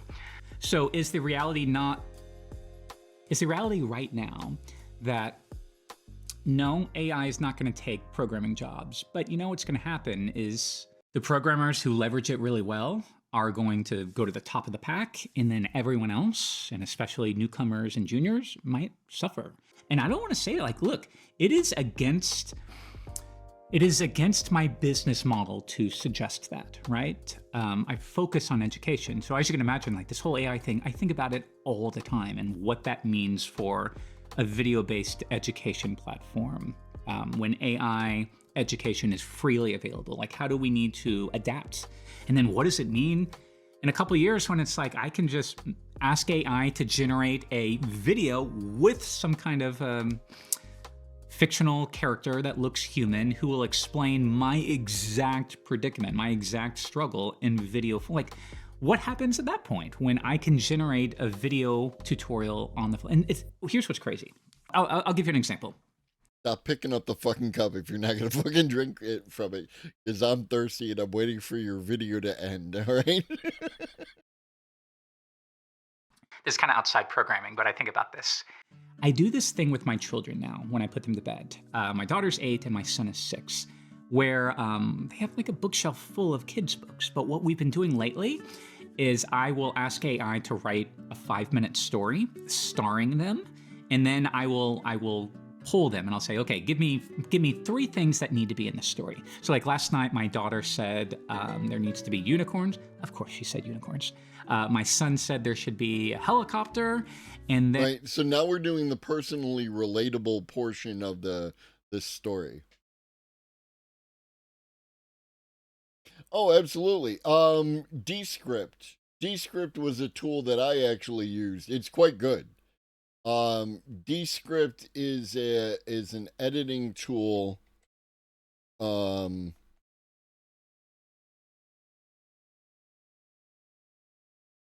That allows you to use AI. Basically what it is, you upload a video and it turns the entire video into a transcription, and then you can edit the transcription and it edits the video, right? And with one button, like I am a like person, I am an person, right? The filler words that exist in the gap, stuff like that.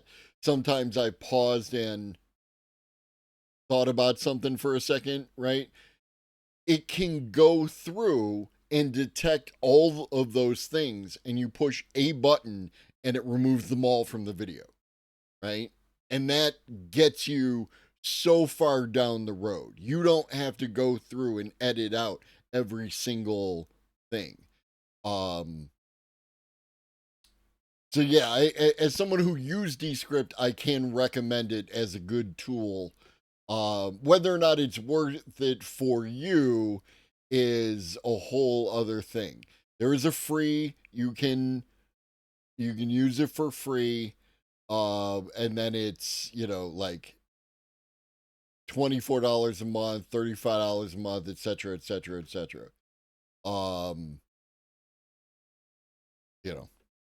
If you edit enough, this could save you a bunch of time, right? To do clips, captions, all the fucking things. Oh, I agree. I'm aware of it because I'm aware of all of that. And again, using the tool. I think a certain amount of, uses of filler words is a more natural mode of communication, and it tends to relax people in that regard. It's not something that like I am very stringent about, that I will refuse to use, and I will go to elocution, and I will speak just so, and I will always talk in a moderated tone, and like fuck all that. And what else? Of course, My son is 6. He said poop needs to be in it. So we put poop, helicopters, and unicorns into the story, and it was great, and they loved it. Very relatable. So already we're at a point with children's stories where it's like AI can, on the fly, generate a great story that they're probably going to enjoy quite a bit more than something written. And then, of course... And here's the thing. The idea... What up, Spectrophonic? Thank you. The idea of personalized stories appealing to children has existed for decades, right? Like, there have been where you would send away stuff and you would get a book that was, you know, like in your child's name. And there have been things where you can stick like pictures of your grandma in the book, and there's like a hole that runs through all the things. So every time you open a new page, there's your grandma, right? And you could put the grandma and the grandkid, and oh, look how adorable it is. They're going on an adventure together, all that kind of stuff, you know? That's a thing that has existed for quite some time. This is just the latest evolution of it. It's 5 seconds to apply, to split it into book form and then generate images to go along with it. And then maybe I can upload photos of my children so that illustrations of them are included. Like, this is not far-fetched at all. I can do this right now. So in the future, it's just going to become easier and easier and easier to do that. Now, will that happen with like TV and movies too? Like, will I be able to say, I feel like watching a Quiet Space movie? Like, my kids make fun of me. They always say, Dad wants to watch Quiet Space movies. And it gets on my nerves because it's 100% true when I break down what I like to watch. A movie I really like is called Moon. And it's like the definition of quiet space movie. Fucking Moon is awesome. So it annoys me when they say that, but they're not wrong. But yeah, could I say, like, generate a quiet space movie that is an hour and a half long, and it's like, it's going to be able to do that. And at the start, it's not going to be... This is closer than you think. Let me just say, like, because I believe I'm still under a kind of, it's not legal, right? But it's friendly and agreed to, and I don't tend to break things that I've agreed to. But there's currently a group of people who are working on AI generated television shows, and I have used the software and I have created stuff, and it's quite impressive.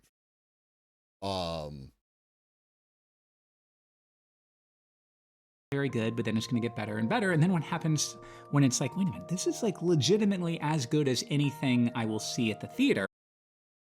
Bravo Snipes, I'm going to go with. Welcome in. I asked ChatGPT, why do I see cellular automata in nature, and went down the craziest rabbit hole. I don't know what that is, but wow. I don't know. It's not even far-fetched. Basically what I'm talking about, Astral Storm, is that you can create scenes from an animated show, and you can have consistent characters across the scene. What up, Nick? And connect those together through just standard editing software, and just put them all together and create a show. Right? It's at the very least comparable to like South Park, right? You could replicate South Park with this software, right? And you can edit the script. You can go back in and re-edit the script after it comes out. You can have the AI generate a script. It's some impressive shit. At all. So, like, I don't know how you can not be wildly excited and extremely concerned at the same time. What do you think? All right. It's 8:30, which means it's about that time. Please stick around for the raid. Absolutely, Iggy. I'm just saying, I I was surprised at how good it was. Right? Like it was better than I expected it to be. And I appreciate being provided access, which is why I have to be like so vague about the things that I'm discussing with it.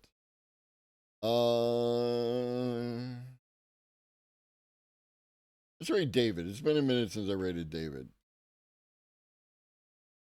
All right, stick around for the raid. I'll be back tomorrow morning at about 11 o'clock to do the morning news about 11 o'clock Eastern.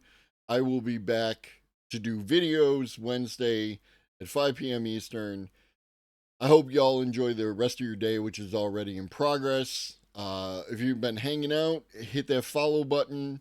I have a fairly consistent schedule, and Moon is excellent. In spite of Kevin Spacey doing the voice of the robot, the movie is awesome. Hey, I just met you. This is crazy. Here's my number. Call me maybe. Thank you for the follow. Follow me on all the socials. I'm everywhere. The Globus never sleeps. And in the meantime, drink your water, eat some food, take your meds if you forgot, and always remember that Shaggy loves you. And so do I. Be great. Hey, I just met you. This is crazy. Here's my number. Call me maybe.